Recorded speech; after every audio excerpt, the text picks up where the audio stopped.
Nicolas Uribe, welcome to the Undraped Artist Podcast. Dude, Jeff, thank you. Thank you for the invitation. Big fan. Yeah, same to you, man. Huge fan. You know what's really funny is yesterday, was it yesterday or the day before? Anyway, within the past 48 hours, I had someone message me, which this happens all the time, but someone messaged me and said that they wanted a specific artist on the podcast, and it was you. And I was able to say, well, you're in luck. He's coming up tomorrow. Yeah. Terrible taste. Yeah, it's great. We cater to bad taste. Yeah. No, man, you're a master. Yeah, so it's an honor to have you on the show. I really appreciate it. Dude, thank you. Thank you. Honestly, there's a ton of mutual respect because I don't know. Do you remember if you were maybe going into like a forum that was called like Chinini Forum years ago? No, I don't think because so. I remember discussing your work for like the color tinted glasses paintings. Oh yeah, that was so long ago. 15 years ago, 18 years ago, whatever it was. Yeah. And I would discuss those paintings in that forum.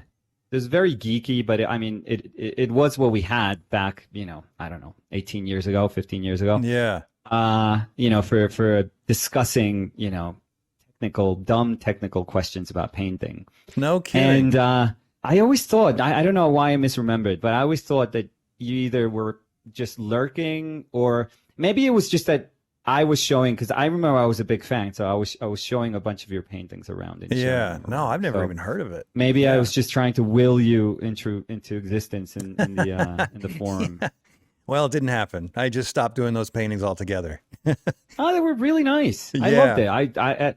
And it's not. I don't want to say like at the time as if they were like lesser paintings. No, it was just different. But I remember, back then I was like, oh, this is super cool. They were just cool looking paintings, and you were like a super good colorist. So what you were doing with the just a little reflections, just a light kind of filtering through the lenses, and it was just fun, good painting. So I loved it. So yeah, thanks, man. I still have good memories of those paintings for sure. Yeah, and you don't. I think I probably after seeing those, I probably butchered, a version of your painting and me trying to do something similar. I never would have even seen an influence. But I'm flattered. Oh, for sure. I'm flattered that there was something there.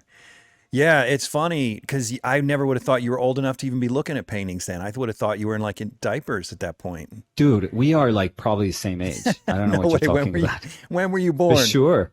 77. Oh yeah, I'm 74. Yeah, Dude, you're an old man too. You're like my sister's age. Oh my God, stop it. That's where I'm going to stop you. Yeah, sorry, man. If my knees were not cracking right now, I would rush over there. Yeah, I just had my 49th yesterday, so I'm 1 year away from a half a century. Yeah, it's crazy, man. Nice. Time flies. Nice. So tell me a little about yourself. That's amazing. You've got, because I noticed you speak Spanish, you're bilingual. Yes. But you also seem to have a New York accent. Am I wrong? Oh, that's horrible. I've tried to get rid of it for the longest time. So tell me about where you come from. So born in the U.S., so that first, I was born in Madison, Wisconsin, which is always kind of weird because I have no connection with Wisconsin, really. My dad does. Both my parents are Colombian, so my father was doing his master's and his PhD over there. He had a scholarship from the university here in Colombia to go there. And so my family was there for, long time. And they even wanted to stay there. But after I was born, I think my father just professionally, I think it's just that he wasn't getting credit for the stuff that he was doing, for the papers that they were, printing. It was always like his professor, his professor's name. And I guess my dad was like, this kind of sucks. I guess for people that are, like scientists and researchers, and that's what my dad was. they always want kind of credit, and if they're doing a lot of work. And so my dad was like, I'm always going to be under the shadow of, my bigger professors. So he decided to come back home. And this is where I've lived my whole life. But I went to New York. I went to SVA to study art. Originally, wanted to study comic books. So I went in thinking that I was going to do like cartooning, because comic books was, part of cartooning at SVA.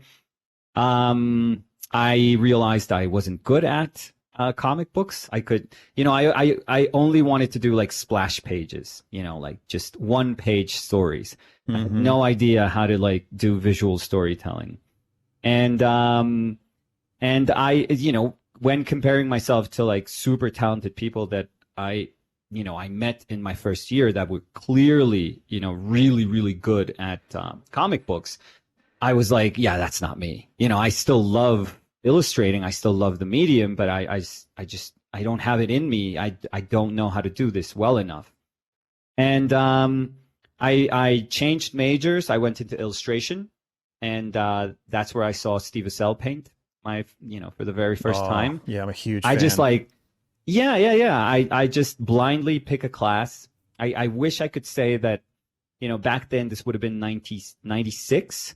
That there were resources that you could go like, okay, I'm just going to Google who Steve Assel is. And yes, I want, his class. But the truth is, you probably, remember this, but we had like a big book. We just had a big book of all the classes that were available to us. And there were like hundreds, if not, probably hundreds. I was going to say thousands, but that sounds a little hyperbolic. But it was hundreds of classes that we could pick from. And I don't know. I was like a second-year student. I didn't know any like older people. So I couldn't ask them for any advice. I was changing majors, so I didn't, the people that I knew weren't really in the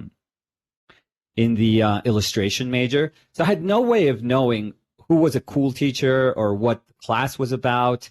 I just knew I had to fill some studio credits, and I wanted to see if I could paint because I didn't know how to paint. I was, I guess I was a competent draftsperson, maybe at that time, just because I had been drawing, throughout my childhood, but not even. I mean, when I went to SVA, there were a ton of people that were really, really talented. So you sort of began to understand yourself, in the context of what it means to be like a young artist. And I wasn't anything special, to be honest. I was always like a hard worker, but nothing quite special. And I went to the class, into Steve Assel's class, and it just blew me away. Like he was painting, first class right there. He was already painting. And I guess Steve is probably not for everyone. I've grown to understand that throughout the years, but I think Steve is very special. And at the time, I think he was a very special painter because he just paints like nobody. I mean, he does things that you're not, quote unquote, supposed to do when you're painting. It's just such a messy, such a, kind of like, very, very individual way of painting, that it blew my mind. I didn't know how you were supposed to paint. So that was your first exposure to painting? That was my, yeah. Because I mean, well, if we have to be honest, I did have like foundation painting first year, but our teacher was not, not a good painter. He was a very nice dude, but he was the sort of artist, he was sort of, painter and artist that, I guess the formal part of painting wasn't really of interest to him. So he would just tell us, bring some stretchers. And I was like, what the hell are stretchers? Because I knew nothing about the vocabulary of painting. Nothing. Yeah, I knew nothing about painting. So he was like, bring some stretchers. I was like, I don't know what stretchers are. I just got to New York, but I don't know what things are. I don't know where the art stores are. I don't know how cheap or expensive these things are. I remember buying, the metal stretchers, the ones that have like a metal, like an aluminum sort of like skeleton to them. I bought those for my first painting, my first large painting. It had to be like a 3x4 painting. So this is ridiculous. Like, you don't know how to paint, and they tell you to paint like a 3x4 painting, which is insane. Colors, he didn't say anything. He was just like, "Oh, buy whatever you want." Brushes, buy whatever you And want. this was in the same school as Stephen Assail.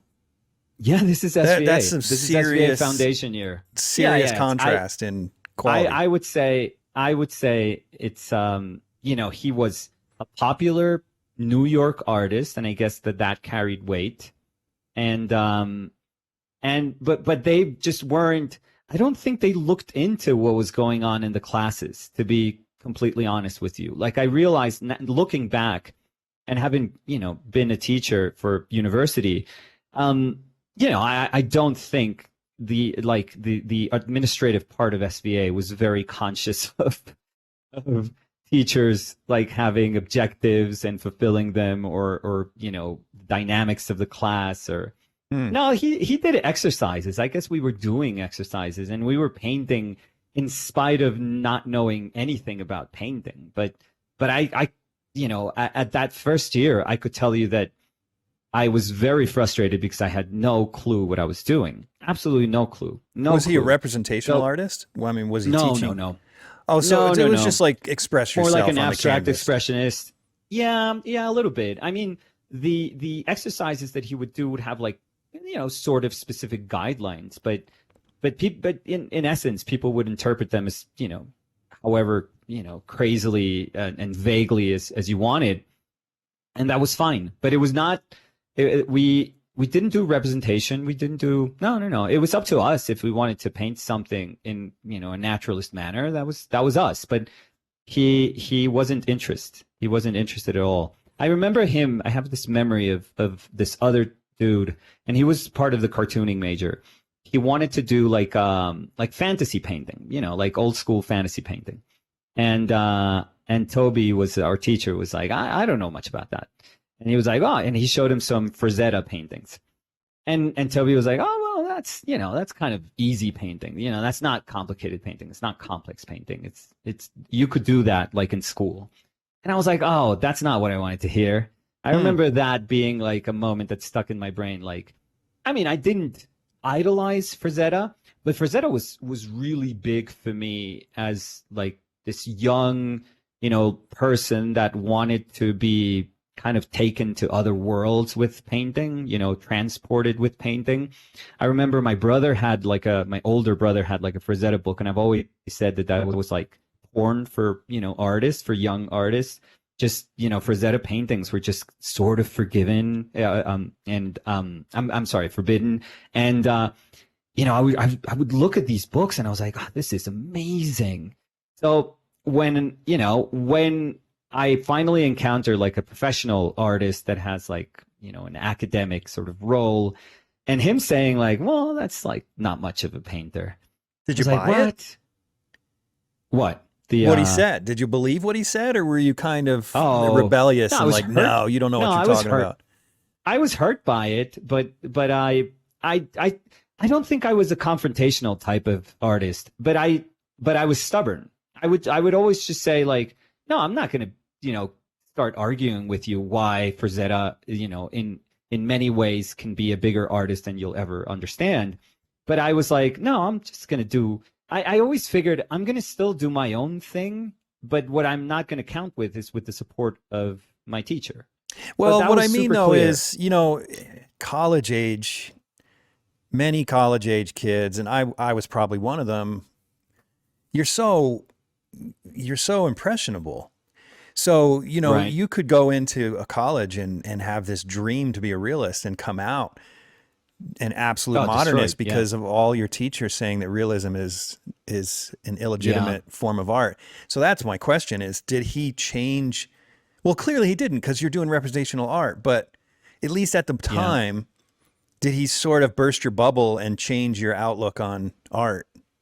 Or did you keep going in the same direction? Quite frankly, no, I've always been super open about, you know, art though. I like, my mindset has always been incredibly open. Like I've always said, if something moves me, if I enjoy something, you know, I don't really care where it comes from, you know, within the art world. If there's things that I'm morally opposed to, like that can be like a sort of barometer. But in terms of where it comes from, always super open. I've always been willing to have like this open mind, because I kind of trust myself to know that I can never imagine where that kind of little spark of inspiration is going to come from.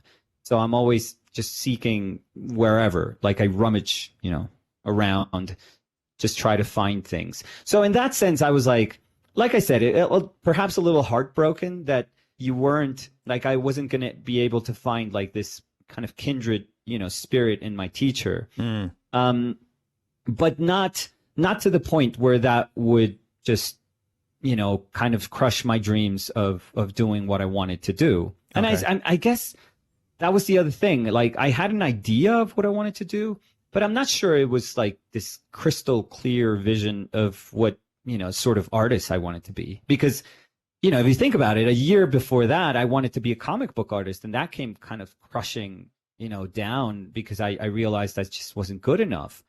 So I think it was like lesson learned, and realizing, yeah, maybe I don't know, what I'm like, the sort of artist that I'm supposed to be. I can, what I do know is the things that move me and the things that I respect, and that can kind of show me the way. But I didn't really think like, oh no, this is what I want to do. Like, oh no, I want to be an illustrator for, I don't know, heavy metal or something like that. I didn't know, or I want to do covers for Dark Horse, for Vertigo, or stuff like that. Like, I didn't really have that super clear in my mind. So I was just like, oh, it's sad that this person doesn't kind of echo the things that I like. But he wasn't unfair with the way he judged other people's works. So it's not as if, like, if you were, akin to, I don't know, abstract expressionist painting, then he was fine with that. And if you were doing some, any type of figurative work, that he would oppose to that, or he wasn't moved by it. No. He was, he spent time talking to people, like trying to understand what they were, kind of going for. He was just like very honest about not caring about those things. Like, if you told him that it was, something that was, I don't know, illustrative, he would be like, oh yeah, that's not what I do. And he would just not show interest, but he wouldn't be unfair. So you could still get, like, I mean, grades mean nothing to me, honestly, but you could still get like an A plus, Sounds like and a good, he could relatively still, good teacher. yeah. Yeah, in Yeah, that he way. could still get, make an effort in trying to do a conversation, but I think he also realized that he had limits to his own knowledge, which is Right. very important as a teacher, to be perfectly, to be perfectly honest. Like, I taught for like 12 years here at the Fine Arts faculty, and it's really, really important to not try to convince students that you know more than you really do. You just have to tell them, no, this is what I do and this is what I love, but and I can talk openly, and I can, probably talk deeply about what I know, but there's going to be things that I don't know about. And that's also like the student's role, to introduce you to like tons of worlds that you have know nothing about. And I think the onus is on you as a teacher to say, you know what, let me explore this, and let me see why they're moved by this, and let me see if it's interesting. And more often than not, you get to see things that are like, wow, this is, I couldn't have imagined an art world that would sort of harbor these sort of experiments or these sort of things, and they're awesome. So yeah, if I have to be fair with him, he was he was respectful in that way. He was just open about saying like, oh, I don't care about these artists, but Yeah. he never, that never translated into like a bad grade or him not wanting to talk to you. No. So the I guess the bad thing about the class was that we just weren't taught anything.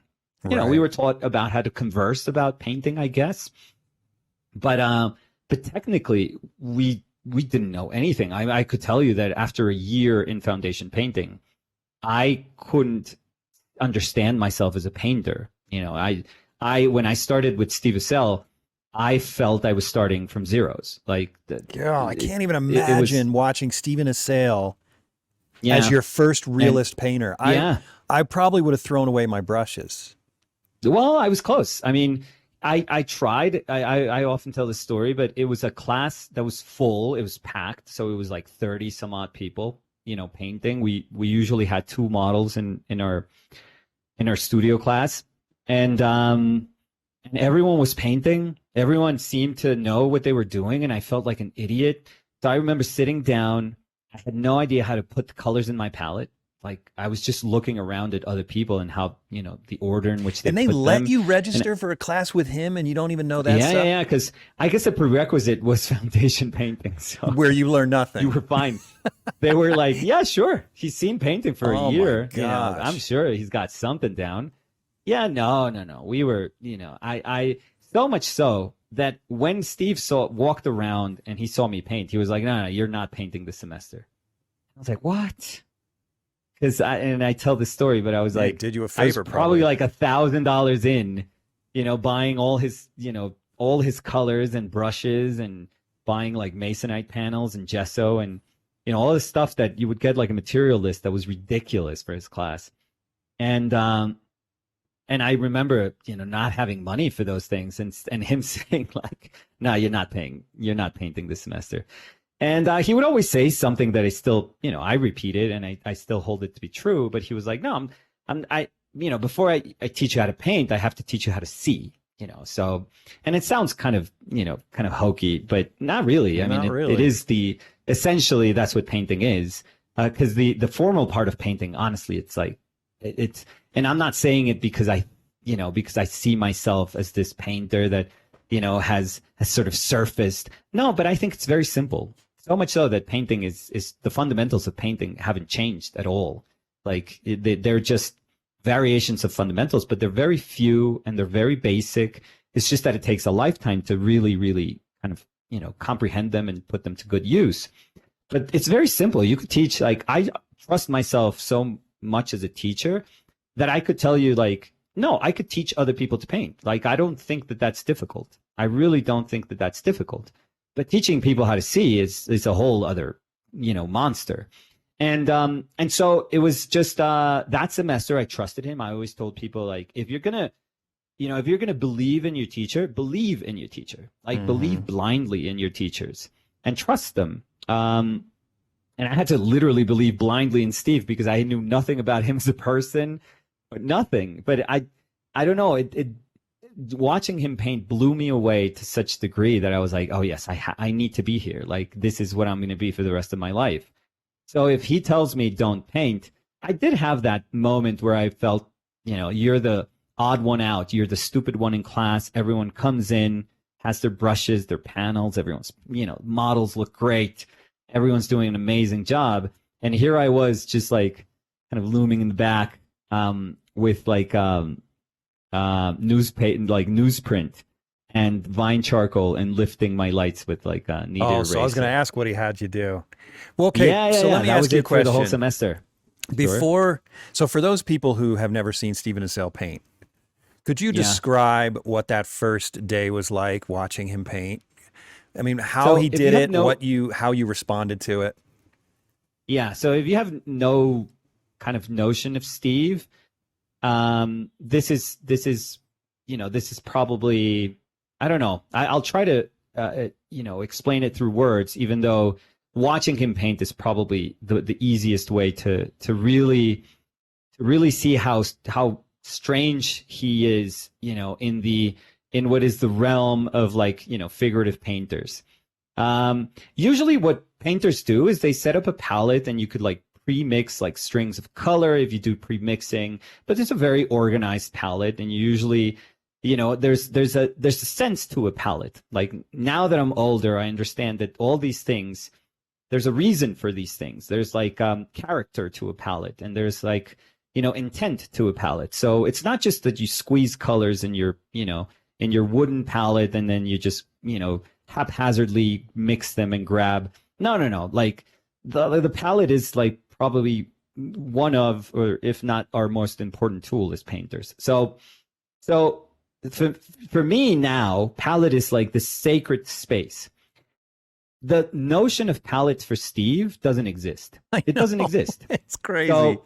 So he would just bring this, he had a paint box, and inside his paint box, I don't even know how it closed, but he would have his palette kind of like, jammed in there, and he would just have like these mountains. It was like topographic, paint, like these mounds of, dried up color that he would just put more paint on top, or he would just stab them with the back of his brush to see what he could like unearth from from the from the mounds.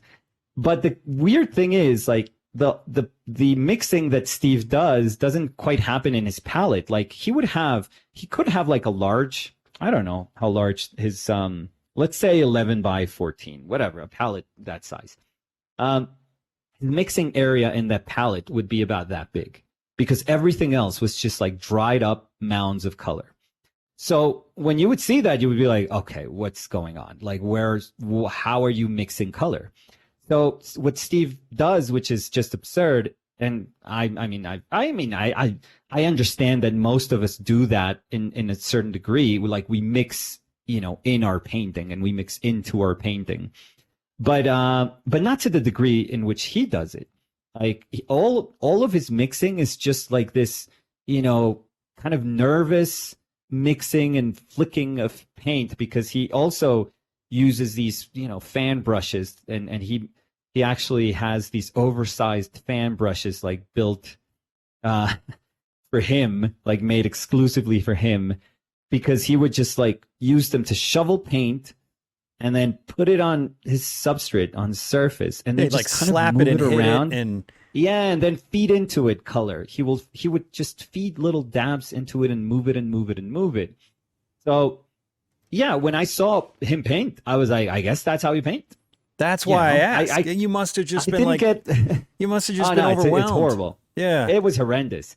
And people that were in the class, at that time, told me what was the best thing that they could tell me was like, well, just take Max's class, because Max Ginsberg, who was Steve's teacher when he was younger, he was also teaching at SVA, and Max is as elegant as you can paint. Max, if you want to, learn how to paint with somebody, and Max is still doing it, he's over 90 right now, and he still is like this incredible, very sensitive painter. Yeah. But if you wanted to learn how to paint, I guess, in a sort of, post-impressionistic kind of like American tradition of painting, because he kind of goes back, I think, from his teacher to his teacher to his teacher, they go back to like Merritt Chase. So there's this super nice lineage of how he has carried that sort of torch. And it's like, a more practical American impressionist. A more practical. It made sense. Yeah. I can't think of the word. Organized method. Yeah, Max's palette is immaculate. Immaculate. Yeah. You could have a baby in his palette. Like there could be baby being born, a computer being built in his palette. It's like immaculate. And I'm where not the heck that did clean. Steven come from? I think he's just like, he is like this exceptional human being. I mean, I remember him bringing paintings of his when he was like 18, 19, 20.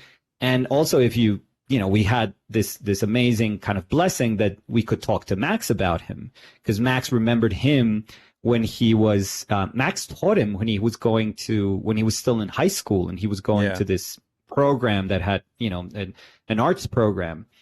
And Max says that he was just the most talented person he's ever met. Like a virtuoso, like, he's just different. So I just think Steve kind of, I guess what geniuses do, that they just, they understand the rules, but then they just say, okay, this is what works for me. Like, this is how I'm going to do it. Mm-hmm. Like, there's because he doesn't come from, his way of working doesn't quite look like anything else, that I can kind of think of in terms of just paint application and color choices. Well, he has a Rembrandt quality, but Rembrandt wasn't doing what he was doing, what Steven was doing. No, I was copying the self-portrait with the big hat, with the big kind of, floppy hat that's at the Met. And I remember copying that, and Steve was like, "Oh, you're copying Rembrandt's self-portrait?" And I was like, "Yeah." And he was like, "Oh, I'll come on over this afternoon and I'll see how you're doing."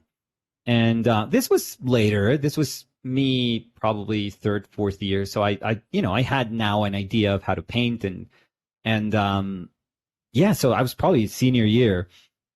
And I remember Steve coming over, which I thought that it was very nice of him to just, check and see how I was doing. He had a lot of faith in me, apparently. But when he saw the painting, he was like, well, you're getting, it looks like the painting. Everything's kind of like in the place where it should be, but it just doesn't, it's not Rembrandt. And I was like, well, Steve, I know. I mean, Jesus Christ, like nobody, well, who paints like Rembrandt? Nobody paints like Rembrandt. But I was like, Steve, I don't. And I remember specifically I still remember, I mean, I still know that painting by heart. So I still remember like the, like certain brushstrokes in that portrait. And I remember pointing at him like, Steve, what the hell? How the hell do you do that? Because that paint, and I remember what I asked him, like specifically, I remember saying like the consistency of that paint feels thick, but also it feels kind of runny. Like how the hell do you do that? Because I guess our brain, like our very contemporary brain, thinks of paint as like a tube that you buy and you squeeze, and then if you want to build an impasto, you just like plop, plop, plop. You plop it with a bristle brush. And but that's not how Rembrandt understood paint consistency or color or so I was like trying to wrap my brain around like, okay, how do I understand the surface quality of this painting? And I was like, there's Steve, surely he has an answer. And I was like, how the hell do you do that? And he was like, I have no idea. I was hoping you could tell me if you made any sense of that. Really? So, yeah. So I think even for Steve, he realizes that there's things that are like, there's masters that are just like unattainable. But I think it was a good lesson also, because it's just like, figure it out, figure out the way you're supposed to do this. Like that's going to be the coolest path that you could ever take in your life. Like, yeah. It's going to be the most difficult one, but it's going to be amazing when you like convince yourself that that's your role. Like you're here to just, try to figure it out for yourself. I mean, you have centuries of people kind of cheering you on and showing you like, hey, these are, the myriad of ways in which we've tried to do it. But it would be absurd to think that our job is just to emulate any one of those, hundreds, thousands of people that were insanely talented. So, yeah. So I think I understood that super quickly with him. But I am very grateful that I had Max also as a teacher. I had Max's son, David Soman, who was just this, like beautiful, like pure heart. He was just, you could tell that he was a teacher that had like his only objective was to try to help you, like to help you in any way that he could and make you feel good about it. Because for Steve, the way Steve speaks is a little bit, I don't know, Matrix-like. It seems to make sense for him, but you really have to kind of get to know him to understand like what he's trying to say. But I think Steve was fantastic just when he would just say stuff. And honestly, I think my brain at that moment just couldn't understand anything that he was saying. But as soon as he started to paint, I was like, okay, I get it. It's almost like you could see what he had said. And then suddenly it had subtitles as soon as it, as he started painting, you would be like, oh, okay. And then you try it and all of a sudden the subtitles fall apart. Yeah. Yeah, that was, I guess the most disheartening thing was realizing that because I was learning, because that was my first learning experience, I could emulate what he could do. I could never paint like Steve. Like none of us could ever paint like Steve. But what you could emulate was like, okay, if I mix this and this for my light, and if I mix this and this for my shade, or these and these for my midtones and this for my shade, then it kind of works. Like, the color does the job that it's supposed to do when trying to like represent three-dimensionality, which is like, oh my God, form suddenly like turns. That's amazing. But I didn't really understand why. Like I never understood why it worked. I just understood that when he did it, it looked amazing. So I was like, okay, so I guess I'll do that. So the bad thing was that there was no real kind of deep learning, like fundamental learning happening, at least in my case. And I can say that, with absolute honesty. It was just a lot of like, okay, Steve, we were, again, very lucky to have him painting with us. And just watching him paint, we were like, okay, he's problem solving, because that's pretty much what painting is. And you would be like, okay, that's a solution. And it seems to work because, 6 hours later, like he would have like this killer painting in there in front of him. And you'd be like, well, there's the evidence. I guess it looks like madness when he does it. But then you look at the painting and you're like, that's incredible. So of course it works. But it was good to challenge those things as soon as you would enter Max's class. Because Max would be conscious that a lot of us were painting in Steve's class. But he would be like, well, let's try this, a little bit differently. And I think, I don't know why, but I had the ability in my brain, and I think that's something that a lot of people suffer, for it. But I had the ability to change gears in my brain. Every time I would go to like a drawing class and we had a specific teacher asking for a specific thing, excuse me, I could be like, okay, I know how to shift gears and do what they're asking. And then immediately after we would have another drawing class and I would be like, and I would change and I would do what they were asking. And it was the same for Max's class. He just had a different philosophy, in terms of painting.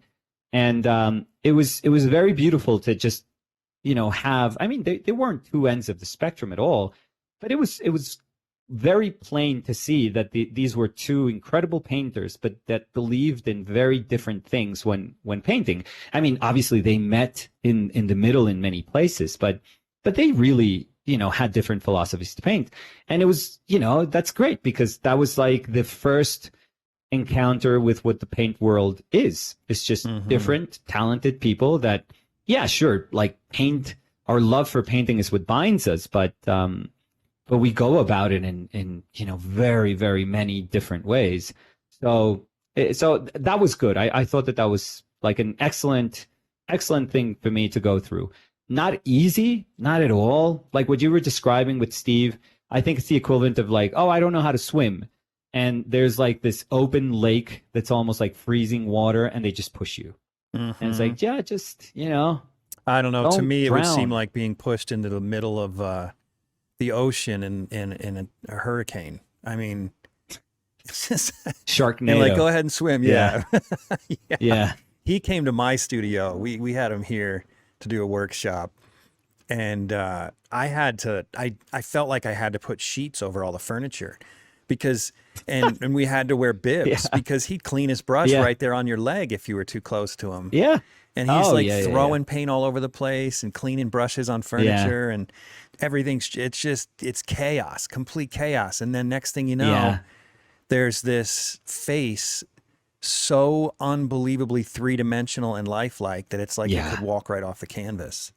Oh yeah, that's what I remember just loving that. He had a way of just paint, like understanding the fleshy part of human beings. So good. So good. I very rarely see that. I mean, I've seen a ton of painters, but, and perhaps it's just, the fact that he impacted me so much when I was younger that in my memory that the way I see his painting is probably larger than what other people would see in his work. But I just loved it. I was like, it's what you were saying. Like you could just, just these little, like I remember him doing like these little bits of skin here, like on the, on the underplane of the bottom of the lip or the corners of the mouth. He would just have a way of just making stuff kind of like recede and then just flesh just kind of slowly growing out of those kind of transition moments. I was always like, how the hell are you doing this? Like, it's incredible. Yeah. So, cause when Max painted, he would just feel, like Sargent, I would say. I'm not saying Max is Sargent, but it just felt like that tradition of brushy, beautiful, elegant, painting. So in many ways, you could connect your teacher with, this sort of recent painting history. But when Steve was doing it, it was like alchemy. It was like, what the hell is going on? Like, it was just weird. Yeah, it's hard just to follow. really, really weird. Yeah, I had to like as if I had an addiction, I had to like, decide at some point that it wasn't in my best benefit to see paint, like to see the paint world through his eyes, because I realized that that's what I was doing. And I had to like say, I know nothing. I know nothing. I had to come to terms with myself and realize I understand what my teachers do, but when left to my own devices, I just don't know how to paint. I could describe to other people how to paint using my teacher's words, but I could never be able to create my own vocabulary. And that hurt me. That really, really hurt me. It wasn't like an ego thing. It was just like, painting is supposed to be this such a precious thing for us painters that I felt that I was giving it away very quickly to somebody else. Even if both of them, Max and Steve, were very loving teachers, and they're people who I deeply care about still to this day. I think it was just a sacrifice, like too big of a sacrifice to say, you know what, I'm just gonna paint like they do. I'm just gonna convince myself that I see the world as they do. When deep down inside, I knew that I wasn't. I was a different person. I was a different painter. Okay, but can you explain the contradiction I'm hearing here, though? Because it's because earlier you said that when you feel like it's valuable for a student to trust a teacher wholeheartedly and to follow blindly, I think you said. Right. But then on the other hand, you're saying that it was unfortunate that you let them get in your head so much. So can you explain? Yeah, but I think that's sure. Yeah, I'm not exactly sure I understand the relationship. No, I think that that's just how it is. I mean, Da Vinci's teacher was Verrocchio, who was incredible, absolutely incredible. And at some point, it wasn't like the student saying, I've outgrown my teacher. It was the teacher saying like, oh, my student is way better than me. I can't teach him. Right. I can't teach him to paint because I don't know more than he does. But I think in all of our careers and all of our developmental stages as painters, and I don't think that that's exclusive to being a young painter, there comes a point where you growing out of things doesn't mean that you stop respecting those things. Right. Even if Steve Assell's work is not, everyone's cup of tea, I still remember him as probably the most important painter in my life, because he was the person that when I saw him paint, I was like, I want to be a painter. So how could anyone compete with that? How could any other painter compete with that? But so even if I'm critical of things that he does, and I think we can all be critical of, each other's work, that's fine. I realize how important he was in my life. So I think that there's a moment where you have to trust somebody, and there's a moment where, if they're doing their job properly, if they as teachers are doing their job properly, they're also teaching you how to question. They're also teaching you how to carve your own path, because why would they just want to teach you how to perpetuate something? Like, even if that something sounds like the purest thing in the world, and even if they're convinced that what they like, the way they're painting or the philosophy that they hold dear is the best thing in the world, I don't think it's fair to the other person to say, to take the option away from them to decide. So I don't think it's fair to say, well, you're my student, and because you trusted me, then you're also going to bear the responsibility of perpetuating this knowledge, and hopefully you will train other artists that can do, that for other people. I don't see, history of art in that sense. I understand that that's, sort of what happened, but it's very curious. But the people that we, understand as masters are the people that suddenly strayed from the path, that they were being taught, they were brought up in a tradition, and then suddenly the tradition became too small for them. And I'm not saying that they were bigger and you have to have like a bigger ego to just like, explode and suddenly destroy that path that you were supposed to follow. And then, now you carve your own way. No, I just think that you can just very honestly say, okay, this is not for me. This is the things that I held dear at some point. I don't have to feel guilty about it, but I can start saying like, well, maybe those are not things that I care for at this moment in my life. And it's just growth. I don't think you're getting just better. I don't think you're meant to just question and dismiss. No. I think that we also owe it to our teachers to say, like, you were one of the most important people in my life. And again, in my case, I'll love Stephen Max, forever. But I also knew when to let go, when to say, goodbye. And I think that's important too. So would you argue that an ideal student-teacher relationship is when the student is under the tutelage of a teacher, he or she should be absolutely engaged and follow blindly, as you put it. But then if the teacher is truly a good teacher, that teacher will teach in principles of paint and encourage the student to then go and find their own voice after the student has moved on from. Yeah, you have to, because they're not you. Like, the things that makes us painters are the very same things that makes us, human beings. And if we started talking, you and I, Jeff, about our upbringing, we are probably, I assure you, we're very, very vastly different people. And that's fine.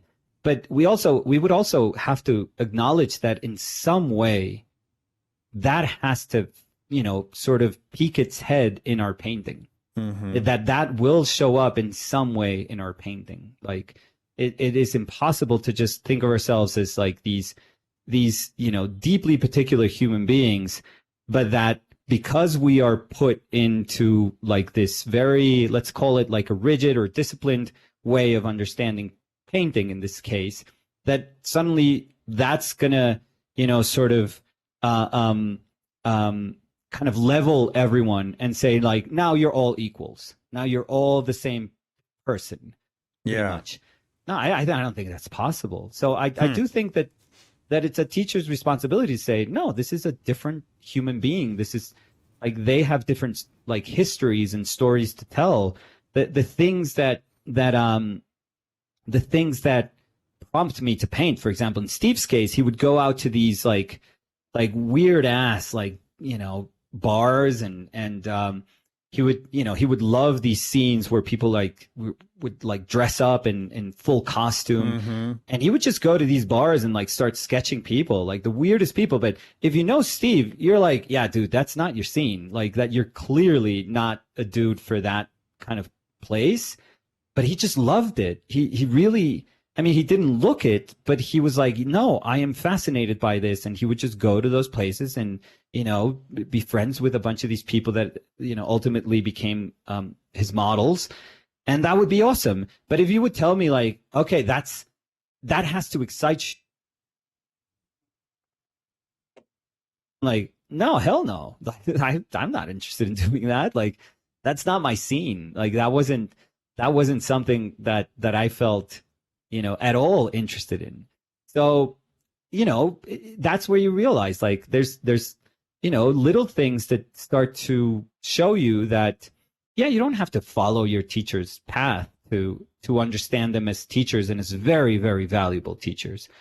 No, you eventually know that it is time for you to just move on. I think it'd be unfair for a teacher to just also hold on to like people as apprentices, eternally, or as people that help in your studio and just, and by the way, this is not, I don't know how your studio practice is or how anyone's not studio like practice is, but I don't think it's that's cool. I think you have to, if you care about, anyone that has the willingness to go through, the very tough moment of life that is, understanding yourself as a painter and beginning and working through that initial pain and then, seeing possibilities for yourself in the future and in the art world and the market.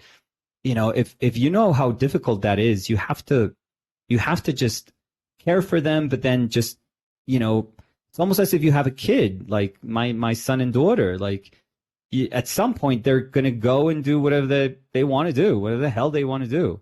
But you're hoping that you did enough of a good job that the important things are going to like stay in their brain but then they'll have their own personality and they'll write their own stories and they'll be amazing people. Hopefully the world will be better with them. So yeah, I think that's sounds sort of paternal, but I do feel that's our role in a way. Because the formal part of it, like, yeah, you could teach it. You could teach it and reinforce it and be that person that is a constant reminder of those things.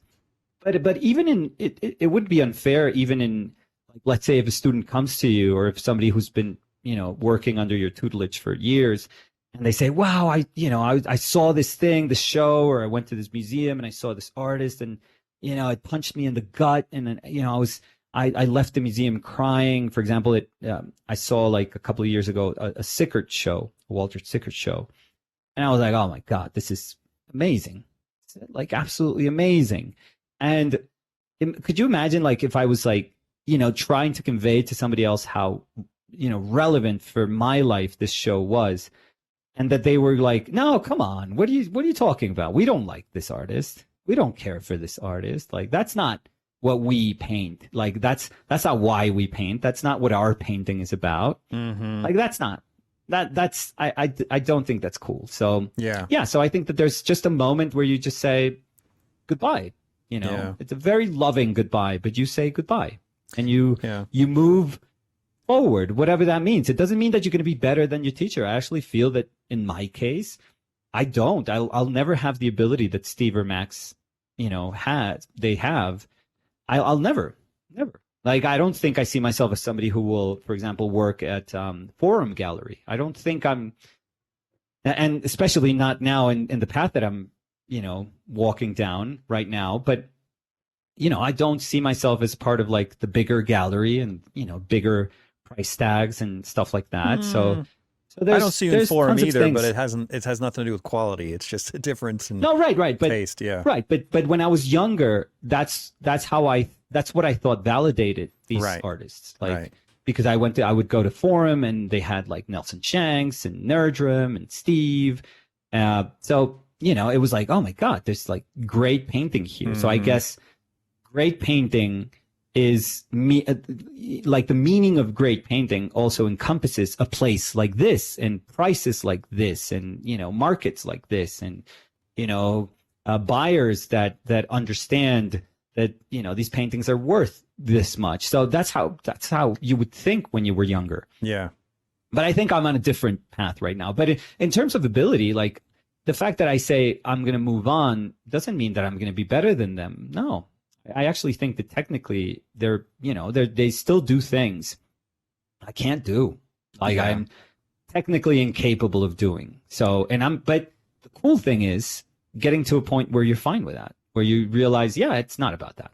I'm sure Goja was incapable of doing some of the things that, Steve would do in painting, but, he eventually did things that I'm sure Steve would be like, I don't know how to solve something like Goja. So, in the end, that's what we're searching for. It's just that kind of painting that ultimately becomes our own, but not in the sense of like ownership, because I don't think that's, like being proud of saying like, oh, that's my painting and, my painting has to be recognizable.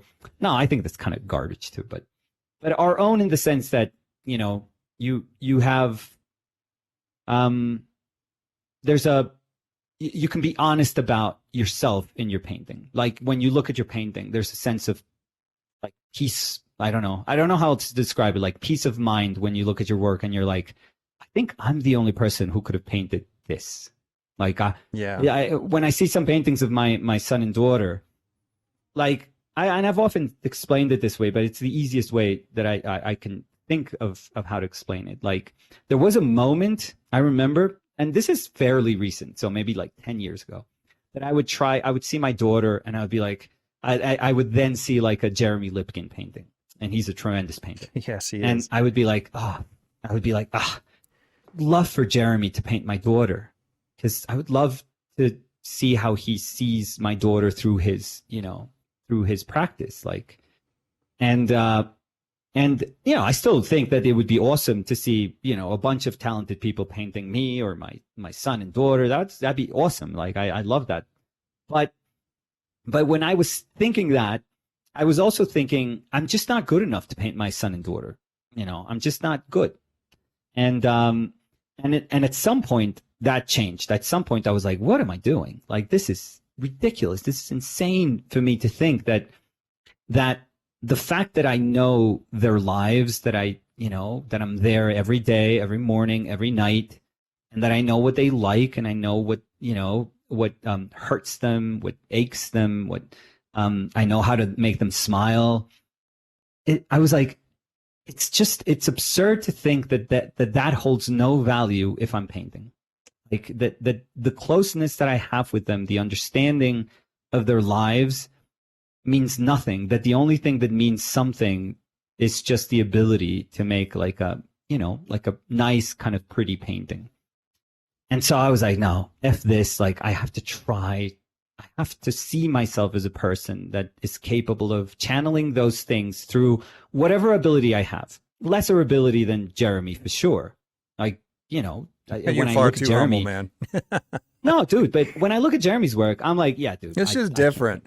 It's just different. Yeah, I'm right. But it's fine. I think it's fine when you look at somebody do something and you're like, yeah, I can't do that. Like, it's totally fine to say it. But I think that part of saying it is also what grants you passage to be okay with yourself, to be like, okay, but what can you do? But okay, you can't do that, but what is it that you can do? And that's when I became more accepting of like, yeah, well, this is the sort of painting that I do. It's super hard for me to describe the type of painting that I do. I have no clue. It is hard to describe. I'm excited to get to that part. It's so weird. No, it's so weird. It's not weird. But then I started painting my kids, and I'm like, and now if you ask me, and this is not a sense of like me being a better painter, but this is a way of me accepting that I hold things that nobody else holds in regarding the people that I love. Like, I know things about them that nobody else knows, and nobody could take that away from me. And I have to believe that, for example, my partner, Danny, we work together all the time. Like, I think I am the best person at painting her in this world. I have to believe that. Like this, and again, it's not saying that I'm the best person, the best painter in the world. It's just that I know her. Like, I believe, and I think I'm right, I think I know her better than anyone else in this world, and I think she knows me better than anyone else in the world. And so I think I know how to say that through painting. Mm-hmm. I have to be convinced that I know how to say that through painting. So I've realized that, yeah, this is why people paint the things that they love. Like, this is why people's paths are so different. And one could lead you to do like enormous historical paintings. And then other person can be like, yeah, I'm going to just go to my house in like the suburbs of Paris, and I'm going to live there for 30 years. And I'm just going to paint my wife and my, wiener dog, my dachshund, like Bonnard did. I'm just going to paint my house and my wife and my dog and a cat, maybe. That's about it. And, but you just paint what you know, there's no, I mean, it doesn't mean that we can't paint anything else, but there's no substitute for painting something that you're just like deeply, deeply invested in and you care about. Like that, I think that can make up for whatever ability you have. Like it doesn't matter. It doesn't matter at that point. If you have like a good enough relationship with paint, so if you are comfortable with your materials, with your brushes, with your... This episode is brought to you in part by Rosemary Brushes. If you're one of my listeners who's a professional artist, you're already using Rosemary brushes. But for the rest of you, come on, take your work a little more seriously. Stop buying the other brands. It's just not worth it. Every now and then you may get lucky and buy a good brush from another brand, but use the brand that professionals like myself are using. Go to rosemaryandco.com, link in the description or the show notes, and get yourself some quality brushes before your next painting. If it's good enough, then you're good. Then go. Go. Mm-hmm. Tell me about the things that you love. Tell me about the things that move you. Tell me everything, about your world. But, sadly, there's a lot of people that think that you just have to be good enough to do those things. They Mm-hmm. convince themselves, I'm still not good enough. I still need like a couple of years of training. And a couple of years go by and it's like, I'm still not good enough. And I'm still not good enough. And I'm still not good enough. And I don't know. I don't know why I think like lifetimes could go by and we could convince ourselves that we're not good enough. We just have to take what we have and go. Well, and frankly, a decent artist is never going to feel good enough anyway. I mean, because Right. when we, it's that insecurity that motivates us to get better. Yeah. So yeah. I mean, we so are you can't wait we for are that. horrible Yeah. with ourselves. Joe Put it Paquette, lightly. Joe Paquette said the same thing. Paint what you love. And I think Yeah. I interviewed him maybe a year ago, and he'll have to forgive me if I'm misinterpreting what he said. But my impression was, and I agree with this, is that it's far too tempting to try and paint something significant, try and paint something that the world is going to be impressed by. And when you should just paint what's around you, paint what you care about, paint what's meaningful, and stop trying so hard. Just just paint what you love, Yeah. as you put it. It happened. It happened to me with I mean, this was another moment of my life, but I was because I was doing bigger paintings and I started to become like disenamored with like the sort of art market painting world and how I don't know. I was just in a position where I could see how all the gears kind of turned and how everything worked. I don't think that's a very special position to be in. It's just that if you've done it enough and if you've been lucky enough to like say, okay, I had a show and it sold out, and then I had a show and it sold out, and I had a show and it sold out, and they kind of decide for you that you're going to move up these like steps very slowly until you go to like art fairs and they blow up your prices, and now you have a secondary market. Like I was seeing it, it almost felt like I was seeing it from afar, like all these things that were happening with my work. And I was like, oh, I don't know if I want 20 years of this, like 30 years of this. It doesn't seem like that's my life. And in my very primitive brain, the way to combat this sort of bigger art world was just painting smaller, was just painting, super intimately. And I remember just I was still doing some in terms of dimensions, let's say, some medium-sized paintings, some large-sized paintings, larger paintings too, but nothing like the sort of larger work that I was doing before. And I was just putting a lot of energy into painting smaller, as finding a lot of like a refuge in painting in a sketchbook. All of that, I have to say that it was inspired. This was after James Jean, because I had the blessing of sharing some years with him in school, and he's probably the most talented person I've ever met in my life. And he would paint and do like a lot of experimentation in his sketchbooks, even at a super early age. And it was obvious that he was going to become like the artist that he is now. He's enormous. But I, remembering him, I was like, just take this space, this little space, there's nothing of a space that is a sketchbook, and just pour your soul into it. Like paint like you mean it into it, but not paint trying to like rip a page out and then frame it and sell it for like thousands of dollars. Not because that would defeat the purpose. Just like paint. Don't worry about that. Worry about just having that space as a place that you can go back to and back to and back to, and just paint and paint and paint. Almost like purging myself from all the other things that I thought were beginning to matter about painting. And so I started painting and painting and painting, and it was so funny because I think for me personally, it was probably one of the most important transitions that I've ever made. But for people that were still kind of hung up, and I don't think that this is a lesser way of viewing painting, or I don't think it's a less educated way of viewing painting. It's just a decision. It's just a way of like saying like, no, this is what I understand great painting is. But people would look at what I was doing and they were like, oh, it's so good that you took time to do that. But I'm super curious what you're going to do now with all this, because I think I painted for like 3 years, like in these sketchbooks. But they were like, I'm so curious as to what you're going to do now. As though you were just studying. You're going to do now. And I was like, I think I've been doing paintings for the last 3 years. Like I didn't see myself as saying I'm prepping up for something like, something big is brewing. Like suddenly I was doing those and then it's like 2 years later, nobody knows anything about me. And then suddenly I'm in a warehouse just doing this, big ass painting that's going to floor everyone.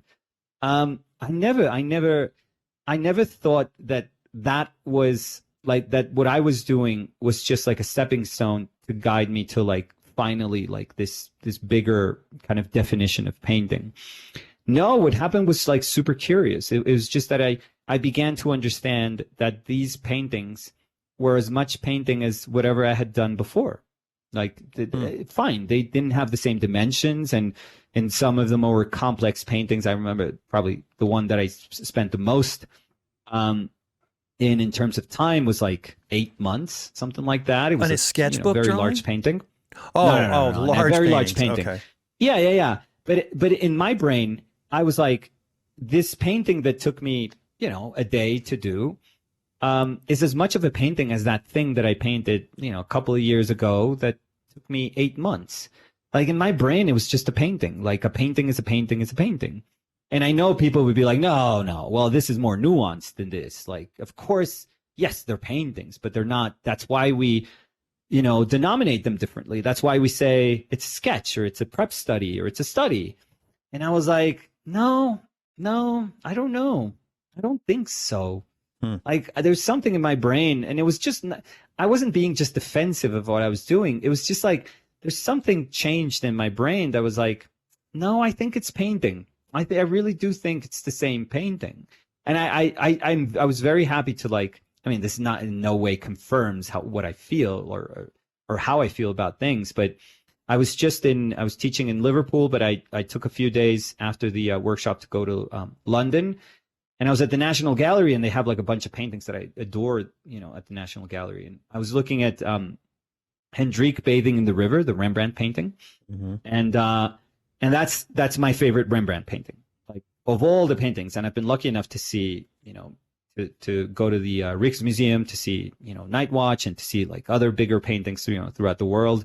I've been very lucky that life has given me a chance to see these paintings. I still go back to that painting. I still think that painting holds everything that I love about Rembrandt. It holds it in there, and it's just perfect. To me, it's like a perfect painting. I don't even know if that exists, but I saw it and I was like, yeah, nobody in this world could convince me that just because the Night Watch is the Night Watch, that it's more of a painting than this painting. Like, I don't know if it's something that is like, okay, let's just put you debating somebody that is, saying that, like explaining how contextually the Night Watch is objectively a bigger painting or a more, I don't know, historically technically impressive or something. Yeah, right. And sure, I'm sure they have their work out for them. Like, yeah, they could easily beat me in that debate, and I would be fine. I would be the sort of person that's like, you know what, you win. Like, here's your medal. I don't know. I'm gonna go back to my studio and still think that Hendrik bathing in the river is the best Rembrandt painting that he ever painted.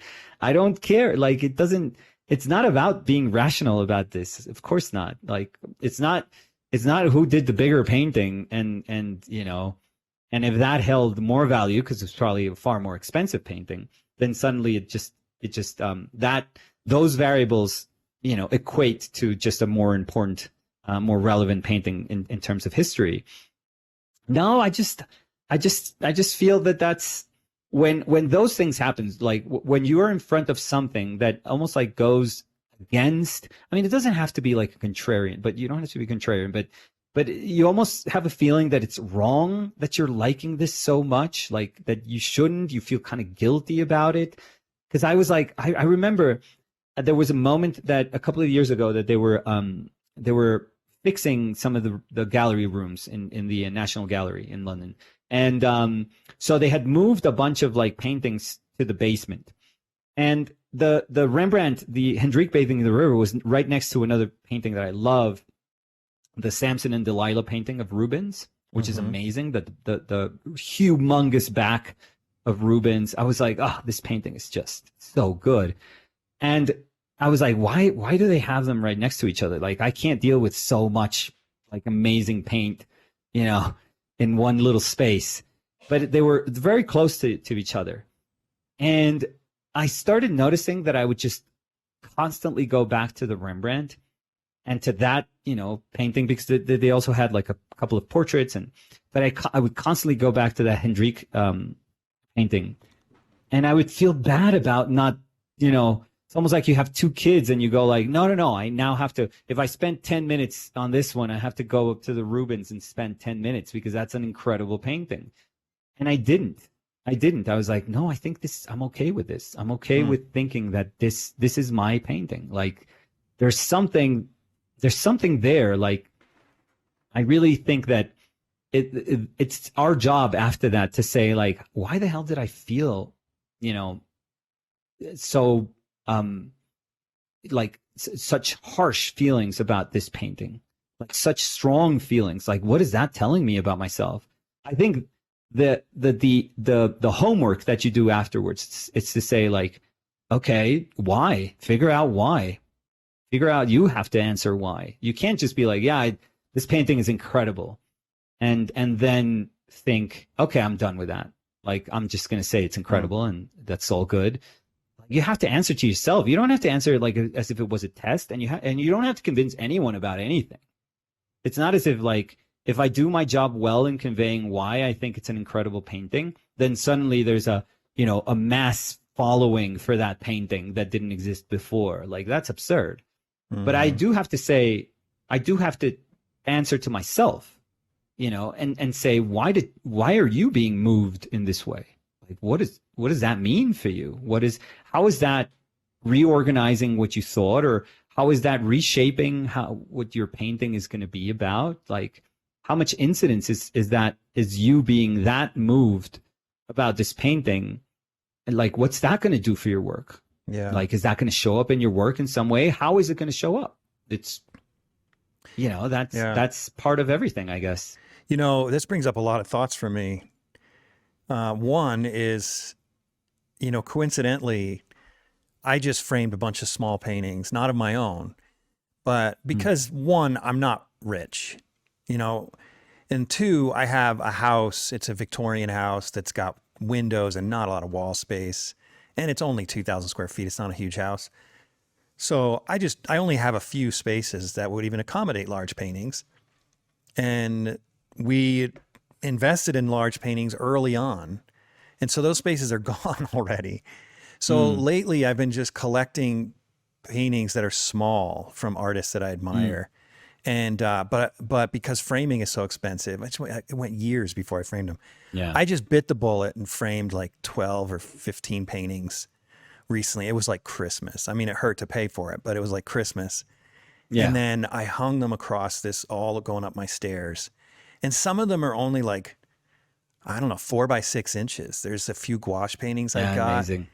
And oh my gosh, every time I walk up the stairs, it's just so fun and inspiring to just look at each little image, and they have so much power.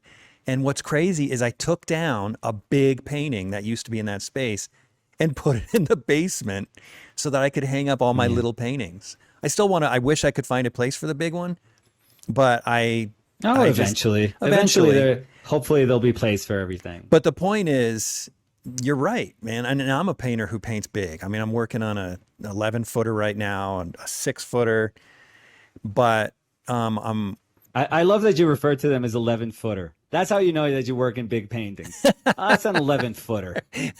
Talking like a fisherman here. That's funny. Yeah. Anyway, but when it comes to appreciation, I think the favorite painting that I own in my home of other artists is only like an 8 by 10. That's awesome. It's just beautiful. But the question I have though is, how do you take 3 years painting in a sketchbook and make a living? Yeah. Oh, I was still, this was, again, that's why I said this was like a transitional period. Okay. And I was still sort of holding on to like the remnants of me saying goodbye to like a bigger art market.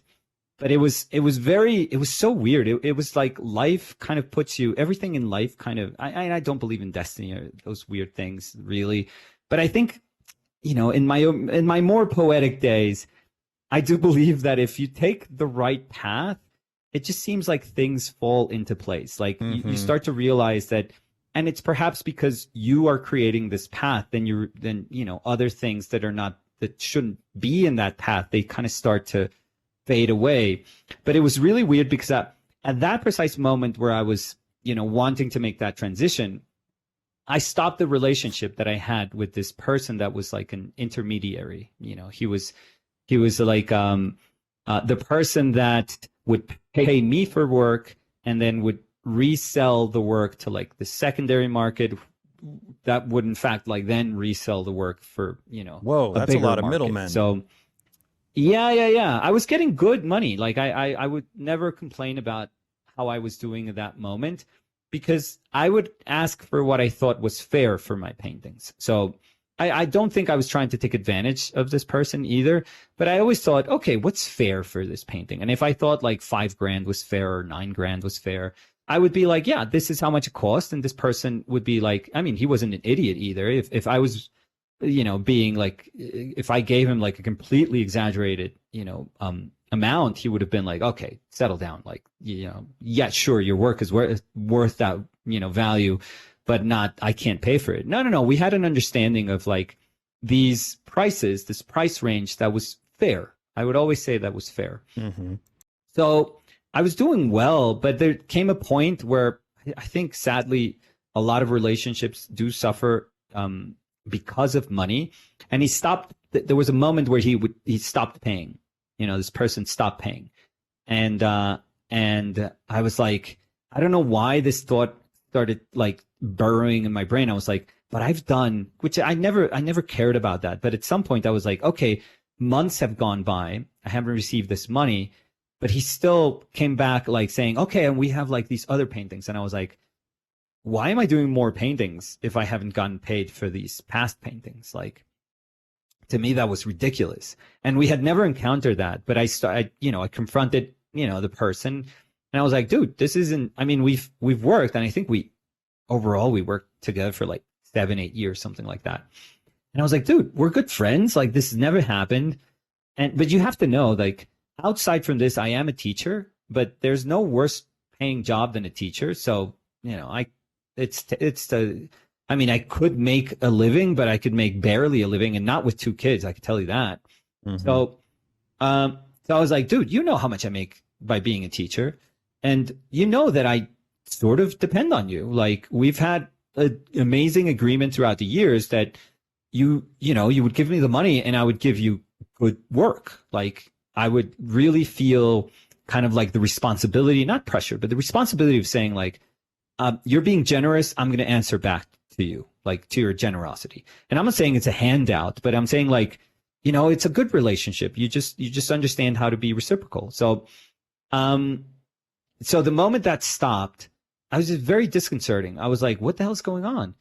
And I remember when him you say trying it to say, stopped, what do you mean? He would keep taking paintings but not pay, or he just stopped taking paintings? That's what he wanted to. That's what he wanted to start doing. Like, you know, kind of. So like, he wanted to work on I was lagging consignment at behind. this point.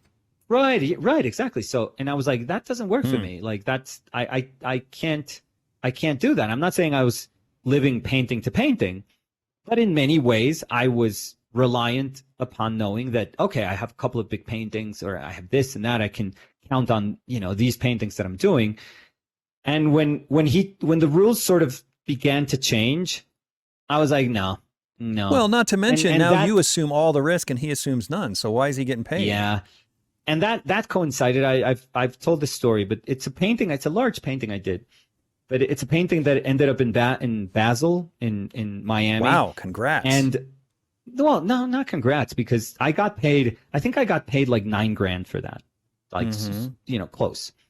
But the painting sold for $60,000 in Basel. Oh, freaking so I remember, crap. but I had no clue that painting was in Basel. No, none whatsoever. No clue at all. And Dude. It was only like a friend of mine. Like it was actually 2 people. It was like a cousin of my father's who was sort of close to, my age. He was a younger cousin of my father's. So I would say he's like, family that's sort of in around my age, like contemporary. And he wrote to me. I remember that time, like around like Facebook days. He wrote to me. He's like, dude, I was just walking, Basel, and you're here. I was like, what do you mean I'm here? I was like, I thought he had seen me. I was like, dude, that wasn't me. Like, I'm here. I'm not in Miami. I'm not there. So, and he's like, no, I saw your painting. I was like, what? And he said, I'm going to go back tomorrow. I'll take a picture. And then one of my best friends, he said, oh, dude, I was in the art fair and I saw your painting, because he lives there. He lives in Florida. And I was like, what? Like, what the hell is going on?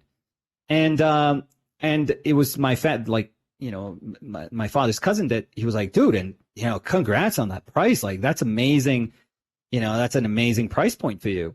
And I was like, dude, I had no idea that the painting was going to sell. Nobody. And what was weird to me is that nobody even told me.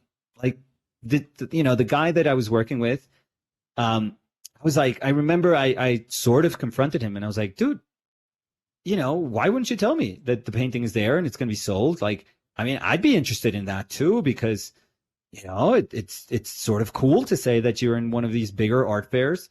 And, if it sells, it means that maybe in the future, the people are going to want more paintings, and then your price point now gets bigger. And that's not like, those are good things. Like, why didn't you want to tell me anything about this? And of course, he didn't want to tell me anything about that, because he wanted to maintain like the price point that he had with me. Oh, but then he knew that he could go over me and say like, okay, now we're making way more money off his work. So that was like, again, it just kind of tears your heart apart. You start to see like, oh, like this is how it works, like in the end, this is how like a sausage is made. And this is how it feels when you realize like, oh, I guess this is how it is. So a lot of those things just kind of, it was really weird, but I can't tell you that it was like an exact, date, but looking back, I could tell you that it was like a very precise moment in my life. It really feels like I could pinpoint the moment in my life where all these things were like sort of coming together. And it was also the point where I had been teaching for a while, but I also realized that, it was a terribly paid job. And I was teaching 5 days a week. Like, I was doing the most amount of hours that you could teach at the faculty. I was teaching. So it was very strange, like thinking, wow, I'm working my butt off, getting paid nothing, and it wasn't a matter of like people taking advantage of you. It was just more of like, and I have never been like a control freak, but it was more of saying, why don't I have control over anything that is, relevant about my life? Like, painting is the most important thing in my life. I mean, obviously in my professional life, right. My people that I love are the most important thing in my life, obviously. But in terms of my own kind of like development, this is mine. This is all I have. Like, this is what I love to do. Why don't I have a say in this? Like, if I teach, they pay me badly. If I work my butt off trying to do a great painting, I then realize, I get paid, sure, what I think is fair. So I'll always say that, I always gave him what I think was fair. But then the person that I trusted was just not telling me things so that he could go and, sell it for, I don't know, 500%. So it just felt weird. It just felt like I needed to do something to say, this is mine. And again, it's not about ownership. It's not about like saying like, oh, this is, I own this. Like, I'm going to protect, I'm going to trademark everything. I don't give a crap about any of that. But it's more of like an inner thing, like saying, no, this is what's valuable to me. Like, you don't get to mess with the things that are most important, in my life. So I think all of that sort of compounded and led me to that moment where I was like, it's going to feel like a sacrifice, because what you were saying, like, this is also the moment where I met Danny, my partner. And I always tell people, like, at the beginning, I was like, Danny, I have like no money. They're paying me in the university, And like I get paid because this is how you get paid here in Colombia. Like, but I get paid the beginning of the month, and then at the fourth day, I have no money left. Like I've spent all the money that day, and that's how Danny met me, and that's how I know that she loves me, purely because I had nothing to offer. I had nothing. So it almost felt like that was the moment where you could say, like, you know what, just risk it all, change everything, because I mean, if I go back and think about it, I was like, I should have been more scared about making changes because I have two children.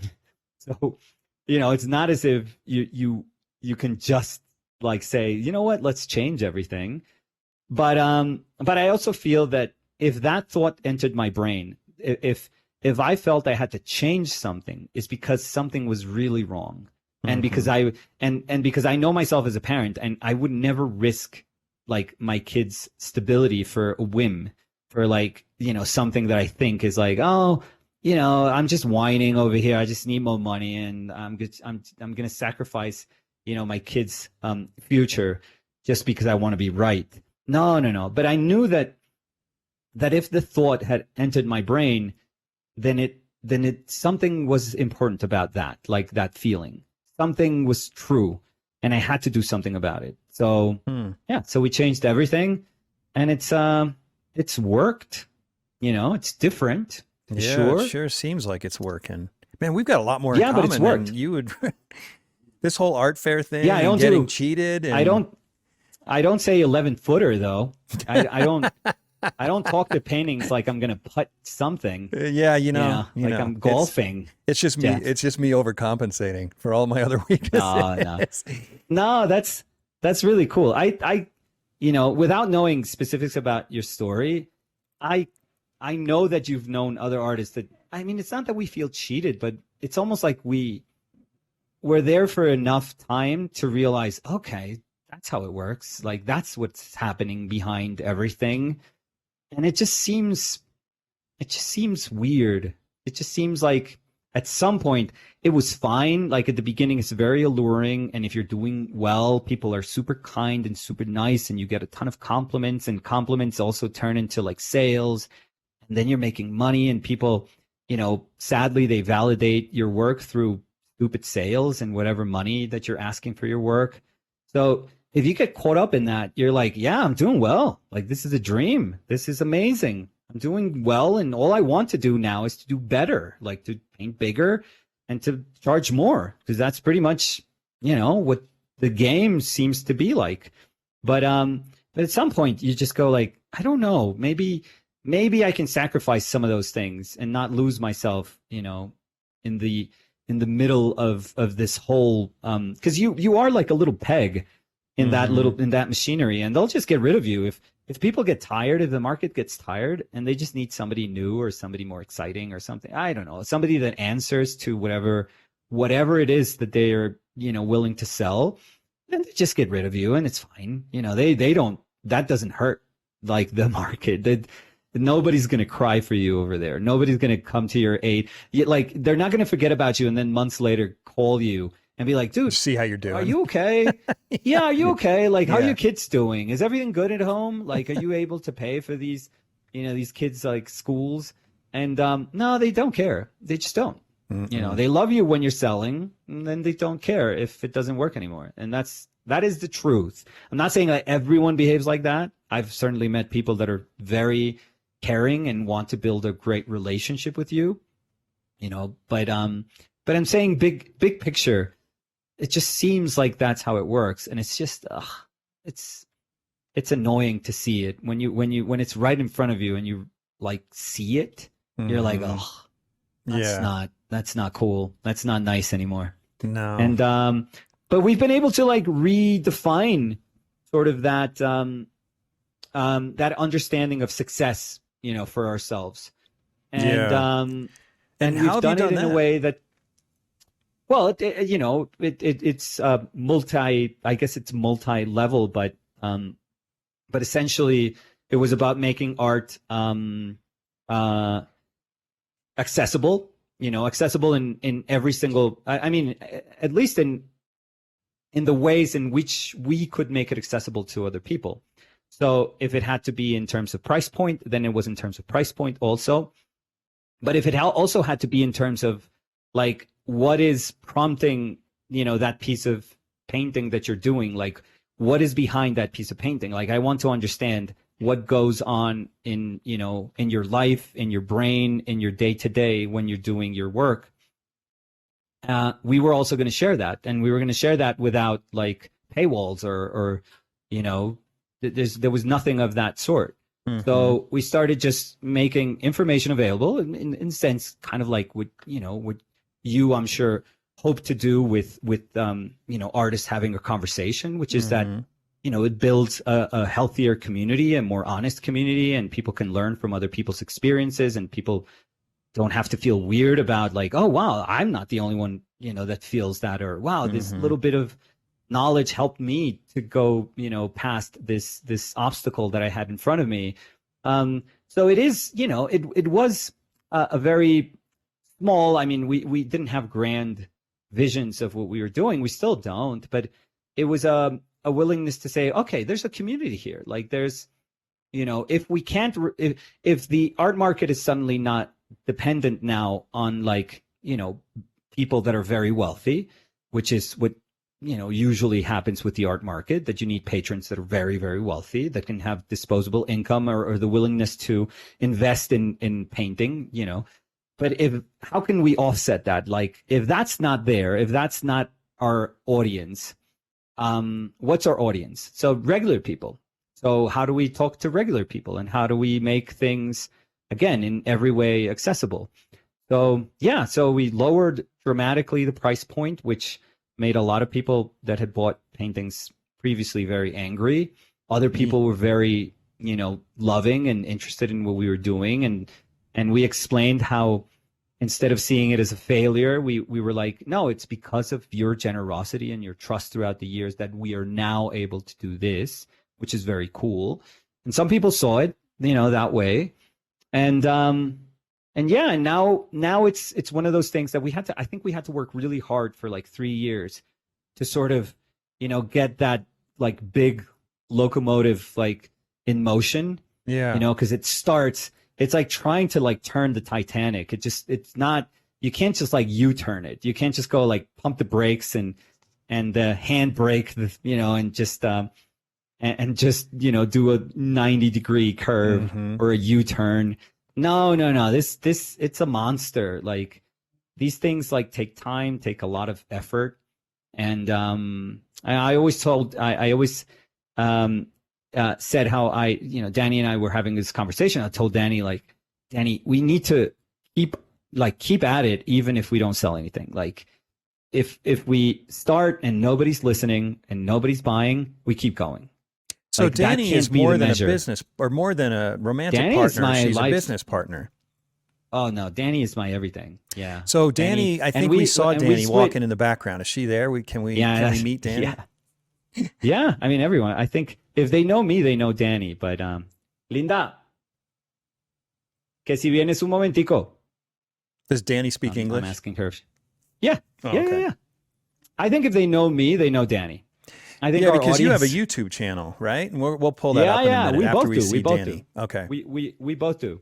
Yeah, we are. She's been sick this past week, but she's no. Jeff wants to meet you. So Danny, nice to meet you, Danny. He keeps saying we. I can't hear you. Oh, give her your headphones. Hey, Danny. How are you? Hey, good. It's good to meet you. Nice He to keeps meet saying you. we, so you're his other half in business and in life. So we wanted to meet you. Yeah, we are. We are so happy that we could get to meet each other and be with each other. So yeah, it is amazing. We work together, we live together, we have the same dumb humor, so it's perfect. Watch it. Yeah, it's perfect. That's great. Well, it's a pleasure to meet you. Oh, you too. You too. Have a great talk. Thanks. Talk to you soon. That's Danny. Yeah. Yeah, we have our little enterprise. All right, let me pull up your YouTube channel. Let's start with that. It's just born out of love. Yeah. So this is it, right? Our painted lives? Yeah. Okay, Yeah, we now have. you said she's got one of her I don't even- own, or is it all together?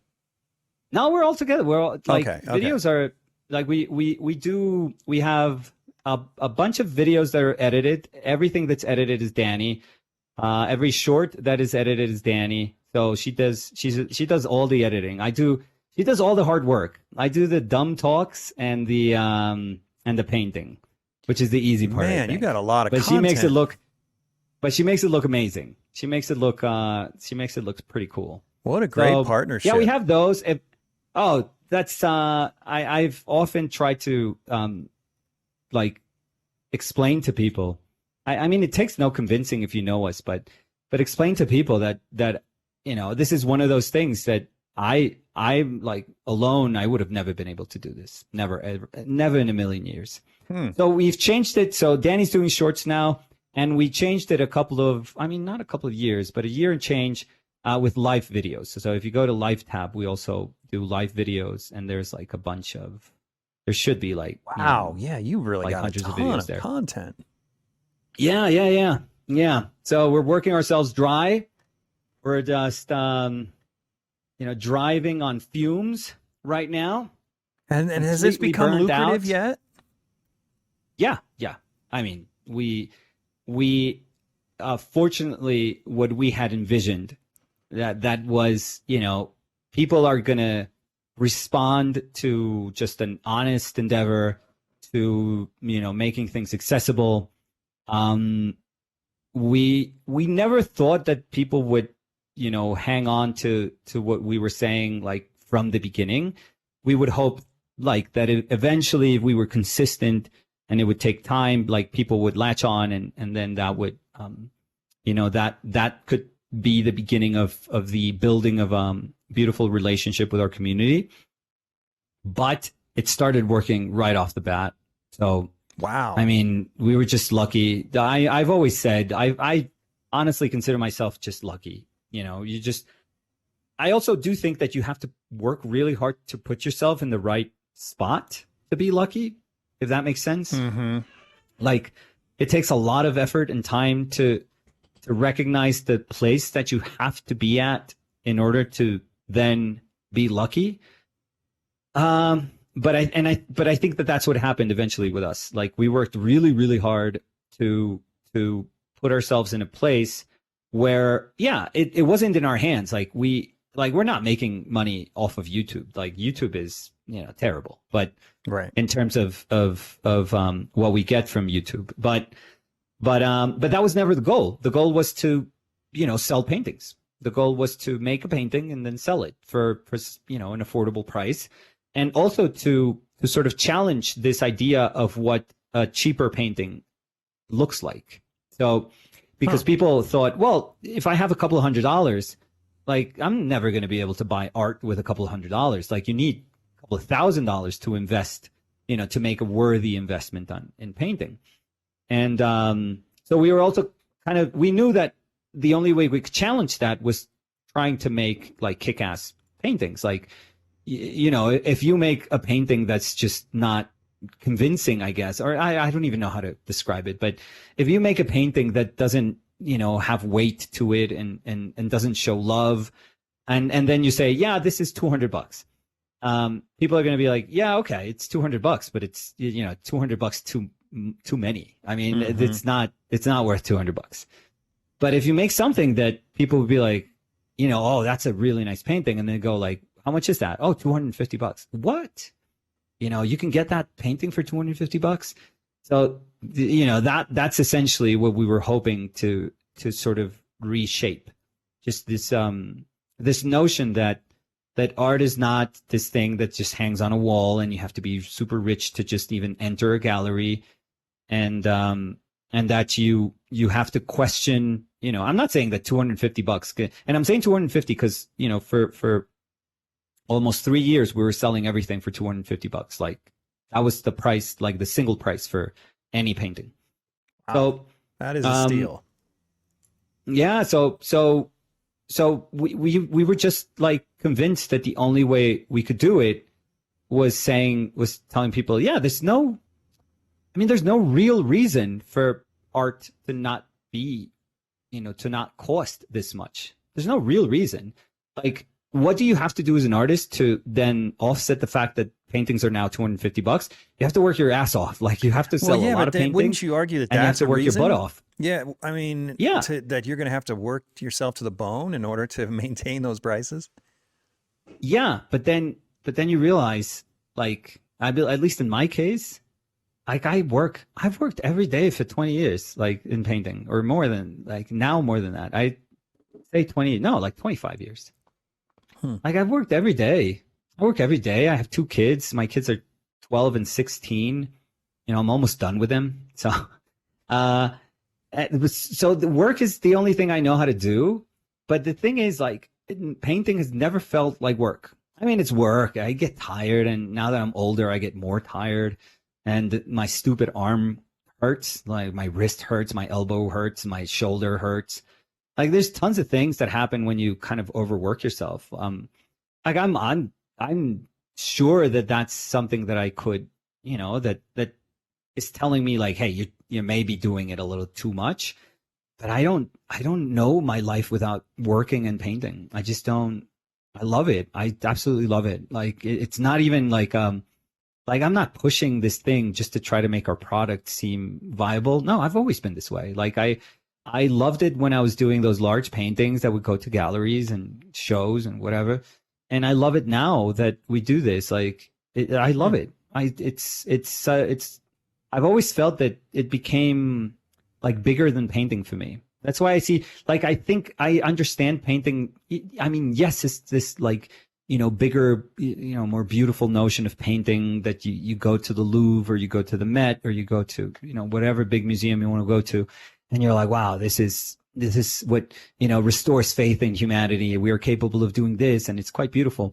But no, I have like a different notion of painting also. That is more like, it's my space. It's space where things just feel super peaceful, level. So I don't, aside from like physical pain, which I think it's just, it just happens when you do, the same thing over and over again. But aside from that, it's like my place, and Danny's also an artist. So the fact that we can share this place, it's super cool. It's super cool. So I even feel weird when I don't paint after a while. Like I feel strange. I feel super strange. I feel like yeah. So I know myself. Like you could never, like if there's one thing that is not going to be strange for me is I could be painting the whole day and somebody would be like, oh, could you come tonight and maybe do a demo or do you do a painting? I'd be like, yeah, I can do that. Like it's painting. Painting has never ever felt like a burden to me. Never. I don't know. I see it. It's very strange how I see it. Like, I was a super shy kid when I was younger, when I was little. And I just think that painting, like you could put me in front of a stadium and I could paint. And I'm not telling you that I would do like this incredible painting. Like, no, I don't know. I would paint however I would paint. Whatever it is, I would be able to do, but I would just feel comfortable. Like I would just feel okay with painting. I don't feel competitive. If I paint with other painters, never feel competitive. If anything, I'm like, oh my God, look what she did. Like, that's incredible. I don't know. I think I see everything that's healthy about painting, and I love that. That's why I think I even believe that painting has a life beyond painting. Like that the benefits of painting, now I'm sounding like this is a sort of religious thing, but that the benefits of painting are bigger than just, making a good painting. So I always tell people, like, if you can paint, but you can paint only for like once a week, and because life, because I don't know, you got a family and a job, but you feel like you have to paint and you want to paint, like you don't have to paint so that you can paint like Rembrandt. Like that's absurd. That's like telling everyone that goes for a jog in the morning that their goal should be like a sub 2-hour marathon. Like that's insane. Like that's absurd. That doesn't make sense. Like you don't have to break a world record for a marathon. If you just want to go jog outside and clear your brain and be, healthy and just, I don't know, just be with yourself for a little bit. half an hour, 45 minutes, an hour, and you're jogging, and that's awesome. I kind of think that painting can be that for people. Like, even if you're not the greatest of painters, like, there is a world of benefit that comes from painting. It's just, I think observing the world is probably one of the most, beautiful things that you could do as a human being.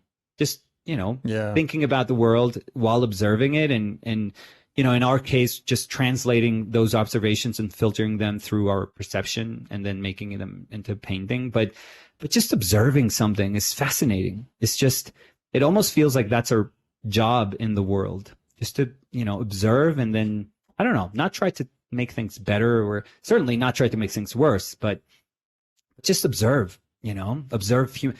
And for me, I think goes for us, but like observing human beings, it's just, I mean, there's nothing more fascinating. It's just, I don't know.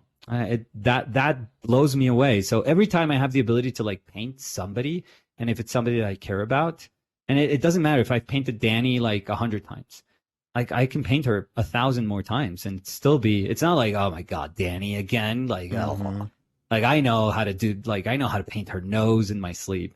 No, it's not a matter. It's not that. It's always just like having this new conversation with Danny, and just, I don't know. And same thing with my kids. And I've noticed that, for example, with my kids, something fascinating happened that is like, I've, with the tons of paintings that I've done with them, like you could probably make a timeline of their lives through through some of my paintings. So it's just watching them grow through painting. It's amazing. And having this strange way of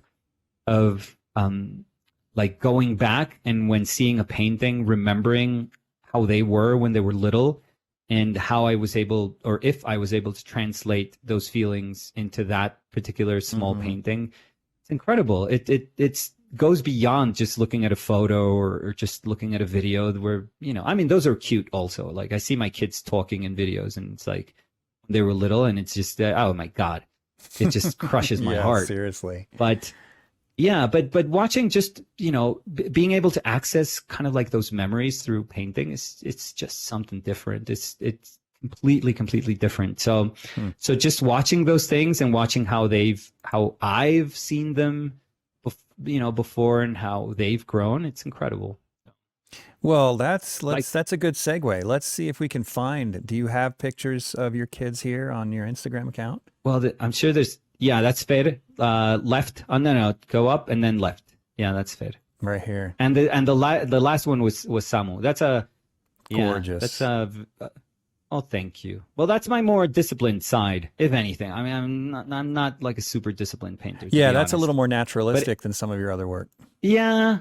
I don't know what prompts me. And if you go to recent ones, more. There's Danny over there. Yeah, that's fair. Studying that kind of like sketchy. Well, and the one with the so that's fair studying over there. It's kind of brushy really and cool. Very pastel like. Yeah. And if you go to the last one I posted. Yeah, I saw that. Oh no. Wait, what did I see this morning? Yeah, no, with the yellow shirt, the collar of the shirt, like go down one. That's Samu. That's my son now. Yeah, awesome. So, is he the 16-year-old? So he's 16. It's almost like the body grows and the brain doesn't understand how it's growing. Like, it's just kind of, yeah, they're all, I mean, I was the same way. I have a 16-year-old too. Yeah, I was the same way. Like, it's just your ears grow at a different rate, and your arms are kind of like lanky. You always think like, how is anyone gonna love this? Like, no, he's a handsome kid, but you're right. He's got that. Oh no, my son. The features just start to grow so fast. All of a sudden, you get your man nose, but your man body's not here yet. Yeah. It's like they're late. They're late to the party. Yeah, but it's awesome. Like, exactly, like just being able to observe those things through paint. I don't know. I mean, I understand why, but it just cuts deeper when you do it through painting, because it's not just a memory that you're, sort of modeling, something with, but it's a whole experience. Also, we're offering like we also printed books. So we have a bunch of books that we've printed through these years. Are these and now books we've offered that just them show your as work? PDFs. Or are they books on how to paint? Well, some of my work, but also I do consider that everything that comes after we started with Danny, it's like our work. Right. But yeah. So we have, I don't like to plug stuff, but we have like a bunch of PDFs available there because we have the books, but we also made all the books like PDF in like print ready PDFs. So there's like a little disclaimer, I guess, there that says that you can print, that you're free to print for non-commercial purposes. But because we're generous. pretty much giving you the final PDF. So if you want to print the book and just have a print for yourself, just have the object, that is a beautiful book for yourself, because all of these books are now they're gone. Like we really they were limited runs.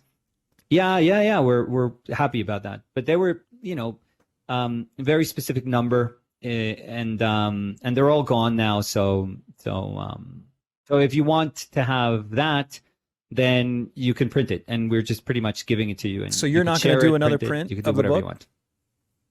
Well, of those books, no. No, you're not? Okay. No, because I think they're special as they are. Okay. Like I love when things are a product of their time. Yeah.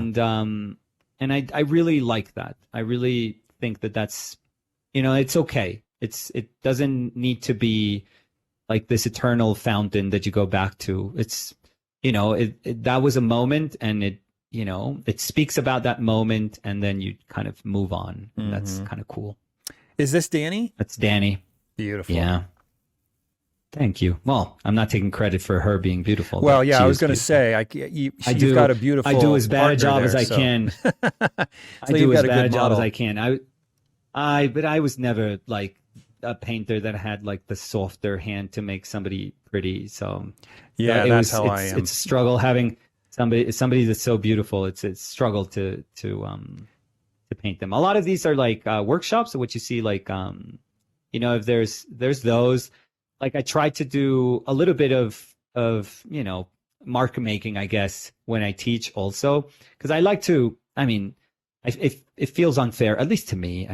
We all do things differently. Mm-hmm. But so people want to see me paint, but they also want to see me teach. So I try to work like super quickly, and then try to help other people out when I'm doing workshops. Yeah, these are. Oh, I really like this one.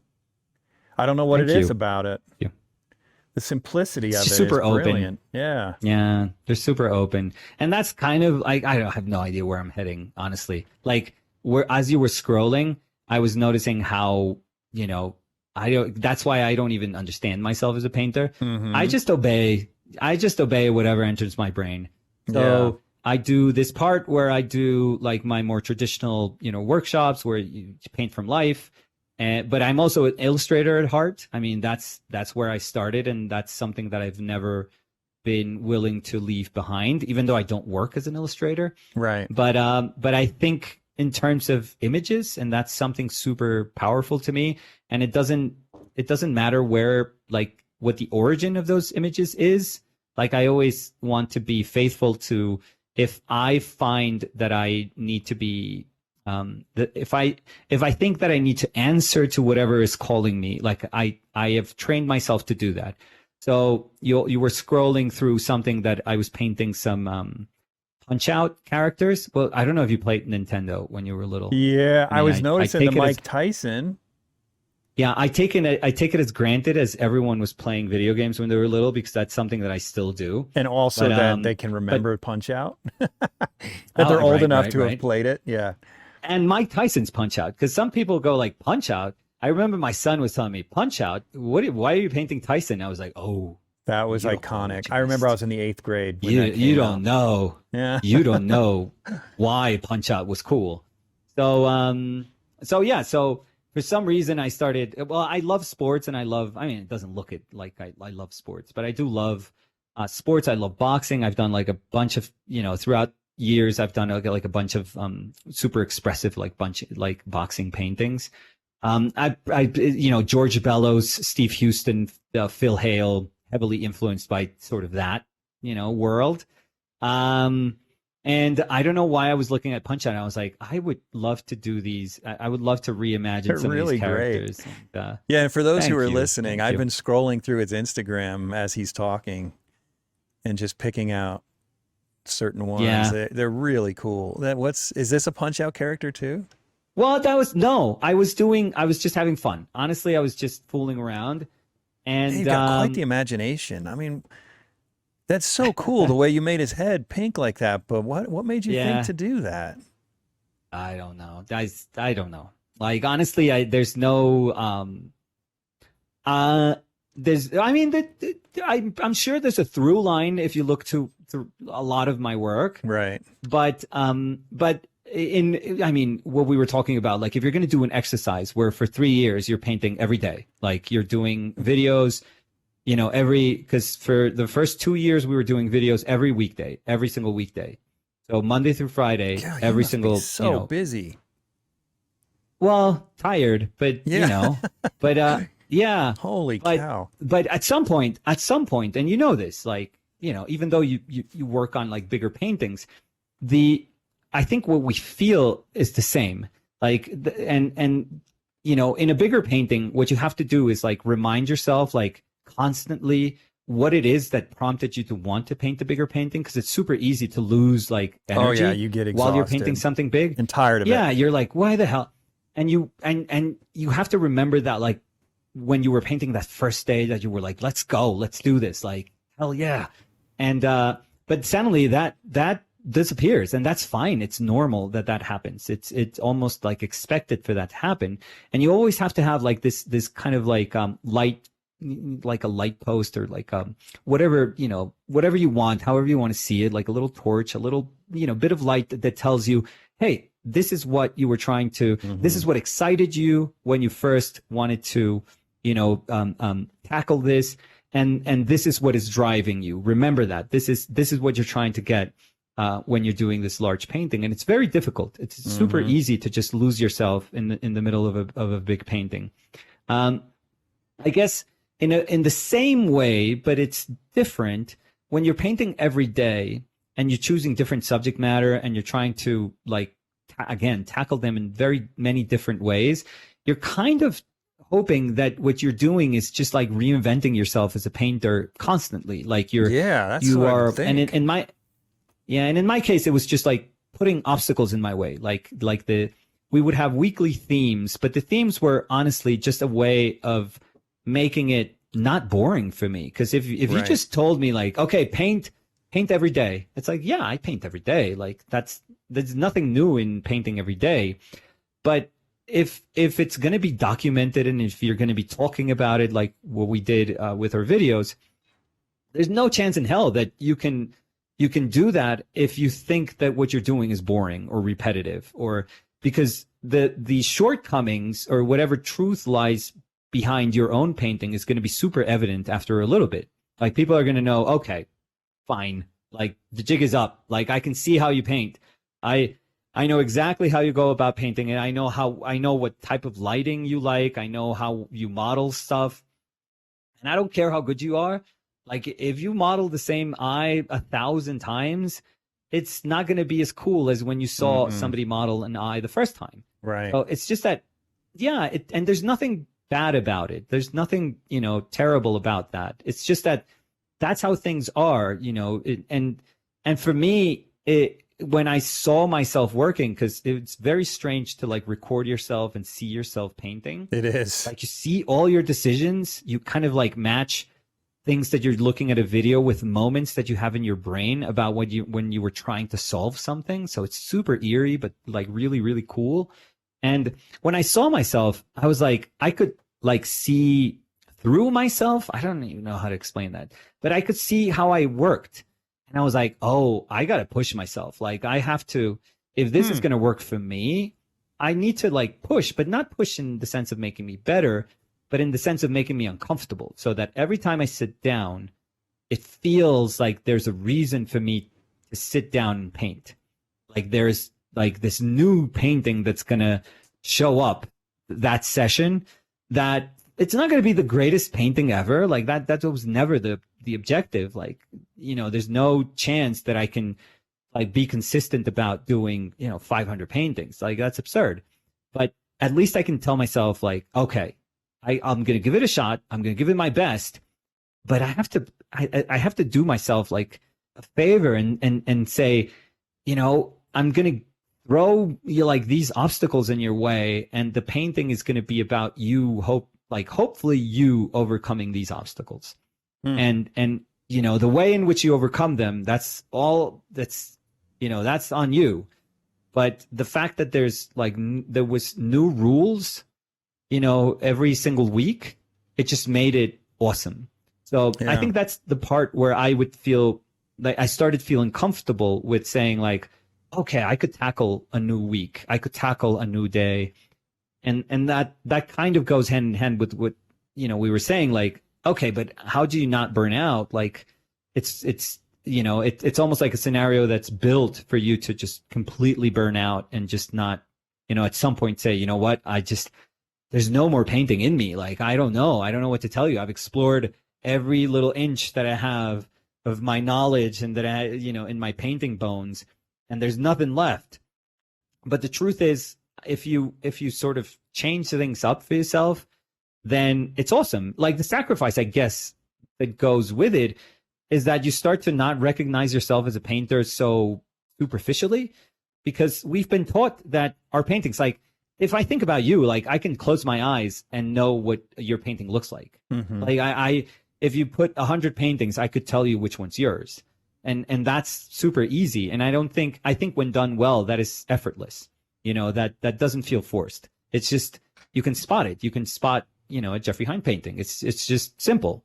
And what this does though, is what, you know, for example, markets hate or galleries hate, which is that, you know, you show up with like 12 paintings and they all look different.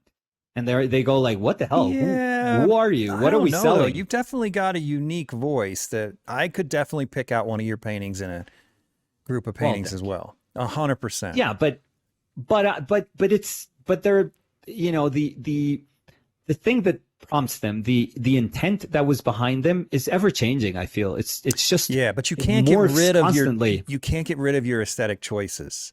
So you might go from Punch Out to painting Danny to painting your son to painting a brush, but every time you make similar brush marks that are it's just part of your temperament, part of your personal aesthetic. Right. You can't shake it. And I think almost. and I think that's why I said like when done properly. I think that people are sometimes super desperate about reaching those things. Like, you know, there's people that are just willing to do anything to find a style, to find like a voice. And I've always thought it's one of those things that, you know, you'll find it when you're not looking for it. Like if you're just desperately looking for it, if you're just like forcing yourself to see it in very superficial kind of, you know, little elements that show up in your painting, like that has a very short life. Well, then you're just going to mimic. But if you're looking for it, you're going to mimic. Yeah, but if you do it well, it's like your personality. It'll just show through. It'll just, it's like having a conversation that you eventually kind of feel, you know, comfortable at having with, you know, this other person or whatever abstract, you know, manner of understanding a conversation you want to visualize. But, you know, you are going to be able to say, okay, I'm getting to know myself and I'm getting to feel okay with my voice. Like my voice suddenly now doesn't become my worst enemy. Like I am just comfortable with my voice. Like I can talk and feel like, okay, I didn't sound like an idiot, or I didn't, but you have to go through and you probably have to say stupid things or paint stupid things. Hopefully nothing that's offensive, but you know, stupid thing. Like you were like things that don't belong to you. For example, I remember painting, I mean, it's a nice painting, but I remember just looking through a catalog of this painter. He's called Felix de la Concha. He's a really, really good painter, and he used to work, if I'm not mistaken, for Marlboro maybe. But and he used to do these light posts. Oh my God, it's like freaking like the best light post that you've ever seen. And I remember just seeing one that he called like the 12 Apostles. I think it was called that. or the Last Supper or something. I don't know. Something, you know, he was playing off with the reference. Number. Yeah. But it was just 12 light posts. And I mean, it's so cool. It was just such a cool painting that every time I would walk outside, I would just look up at light posts. I would be like, oh, I can't not paint the light post, for God's sakes. I mean, this is like ridiculous now. I have to paint the light post. And of course I started painting a light post because I was like, I can't shake it off of me. And I always tell people, like, look, if it's that embedded in you, like in your brain, that this influence is something that you just can't get rid of, just paint it. Just paint it. Get rid of it. Like, paint it. Do your painting. Like, if you want to do whatever artist you admire, something that is clearly referential, just do it. If I can't convince you not to do it, then do it. Get over it and get it out of your system. Have like a great time. Yeah, just get it out. But that's what I was, you know, when I started painting the light post, I was like, halfway, I was like, I can't be this stupid. I mean, this is not my painting. It's not mine. I'm just painting a light post because I saw somebody paint a way cooler light post than I could ever paint. And so I stopped, like, you know, dead stop. I actually, you know, put a piece of tape on the middle of the painting and I started painting a figure in the bottom, like a seated figure in the bottom. And I was like, I just got to make this weirder for myself. I have to do something. Do you about have this painting? It just can't. Is it on your Instagram Well, account? I don't have it.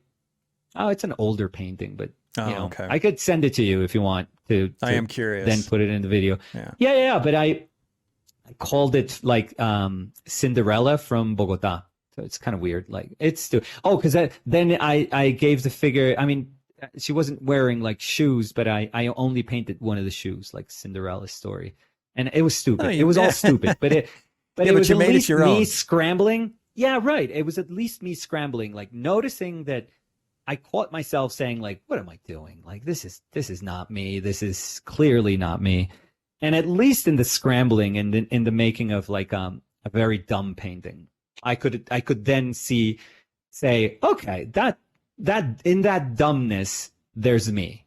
You know, I'm way more comfortable saying that in this dumb picture, I can live. I can live with myself and go to bed and say, like, yeah, I painted that, and not just like this fake glory of painting like a light post that deep down inside it was like, no, I know why I painted it. Like, I know exactly why I painted it. So, well, to the audience, and normally I ask technical questions because I'm interested, but you have so much information on your YouTube channel. I'd encourage everyone to go to that YouTube channel because, I mean, you're very transparent about your process, which is incredibly generous. So head over to that YouTube channel, which is, in case everyone forgot, it's Our Painted Lives on YouTube. And in fact, let me pull that up one more time so people can see it. Our Painted Lives on YouTube. Thank you. That's a nice name. It is a good name. But we've been at this, man, for an hour. We've been at this for 2.5 hours.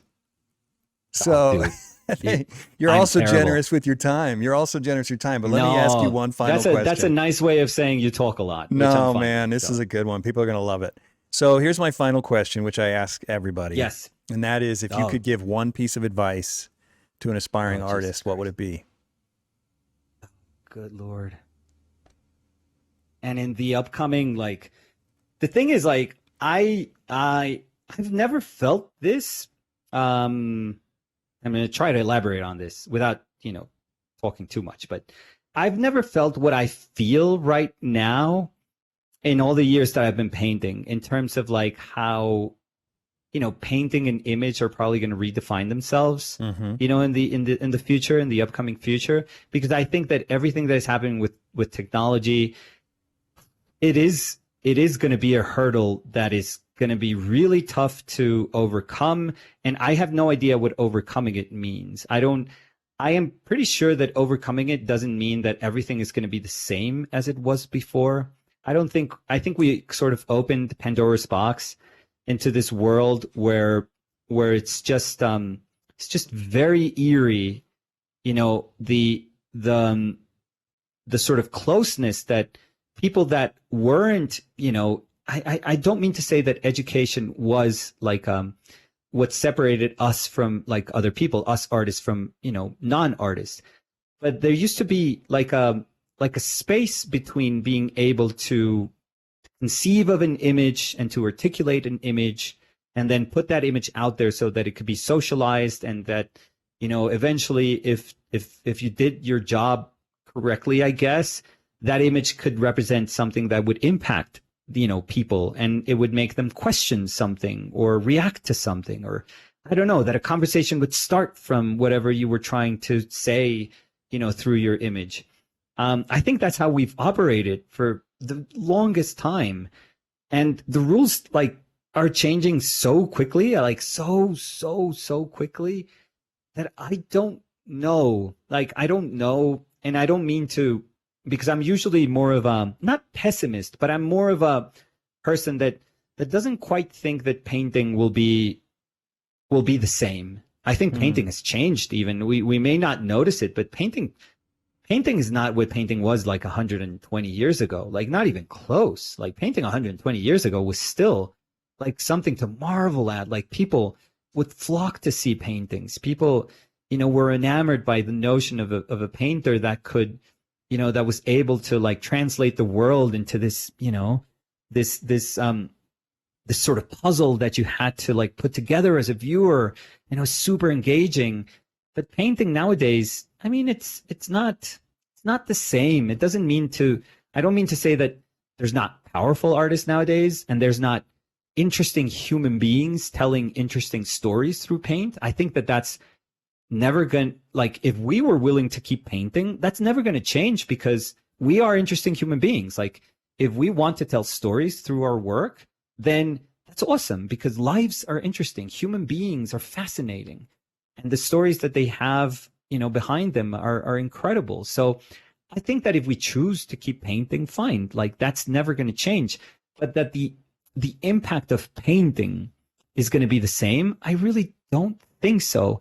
But I think that what is going to happen is that painting is going to slowly redefine itself. And I think that that's okay, because painting, we may think it's the same thing because it's a piece of canvas or a piece of linen and we frame it, and, you know, people sort of engage with it in the same way, but not really. Painting has changed drastically over the years. I mean, more people now interact with painting, with a notion of painting that has nothing to do with painting, more now than ever, which is like people, Jeff, for example, I'm sure that, you know, an enormous percentage of people that like your work will never going to be able to see your work, but right, they're going to see it through, you know, their phones or their, you know, tablets or computer, through a screen.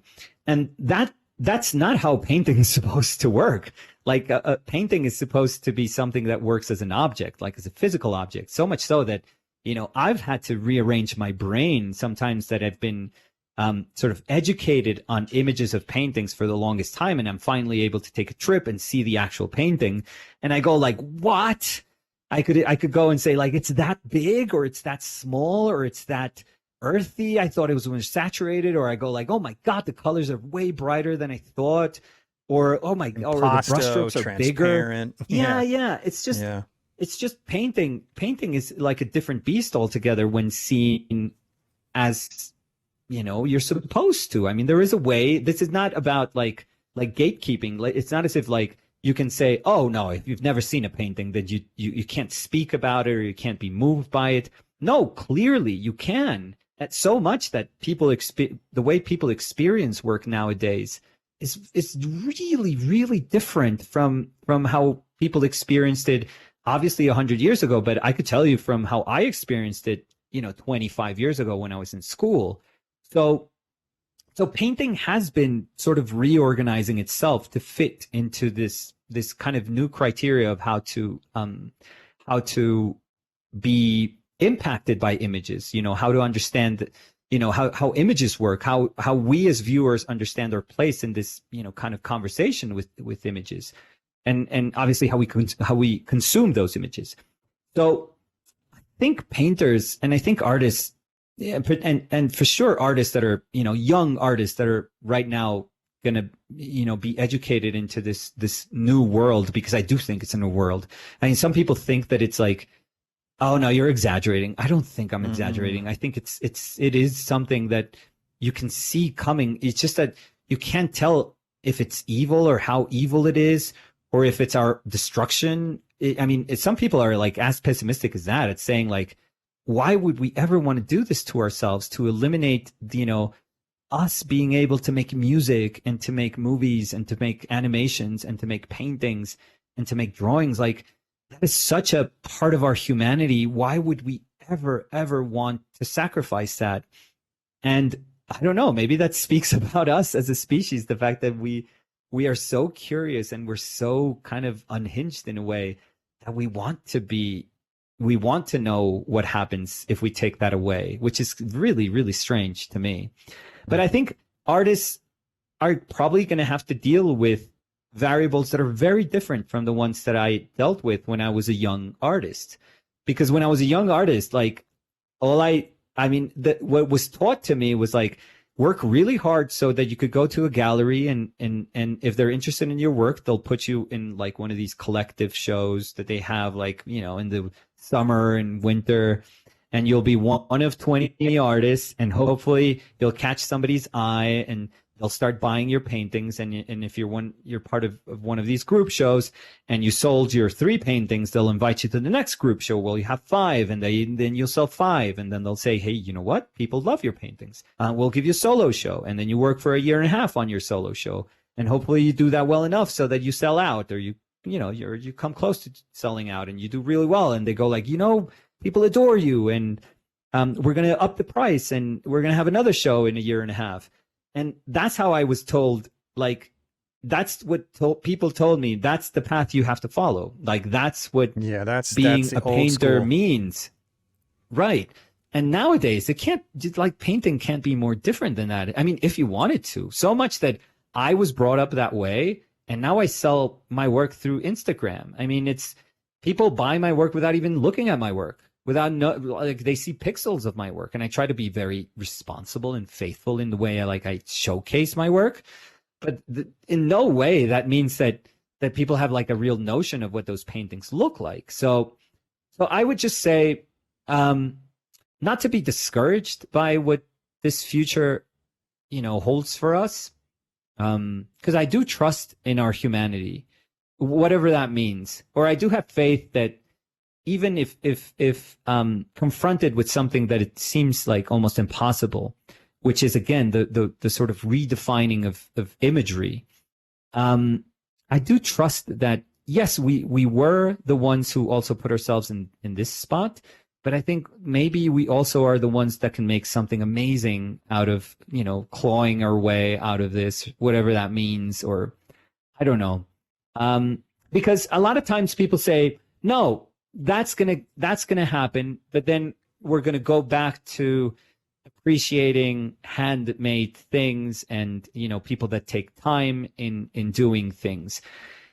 And I would say the only thing I would say is like, that's a little unfair though, and it's unfair to the artists of today, I would say, because if we need to go to like the apocalypse of images to then appreciate what we're doing right now, pretty much what we're basically doing right now, which is people, working themselves, to the bone, like people, sacrificing everything to become artists and being honest about it and working really hard, only to know struggle, only to know that people don't pay attention, that they'll put up a show and not sell anything, and they can't find their audience.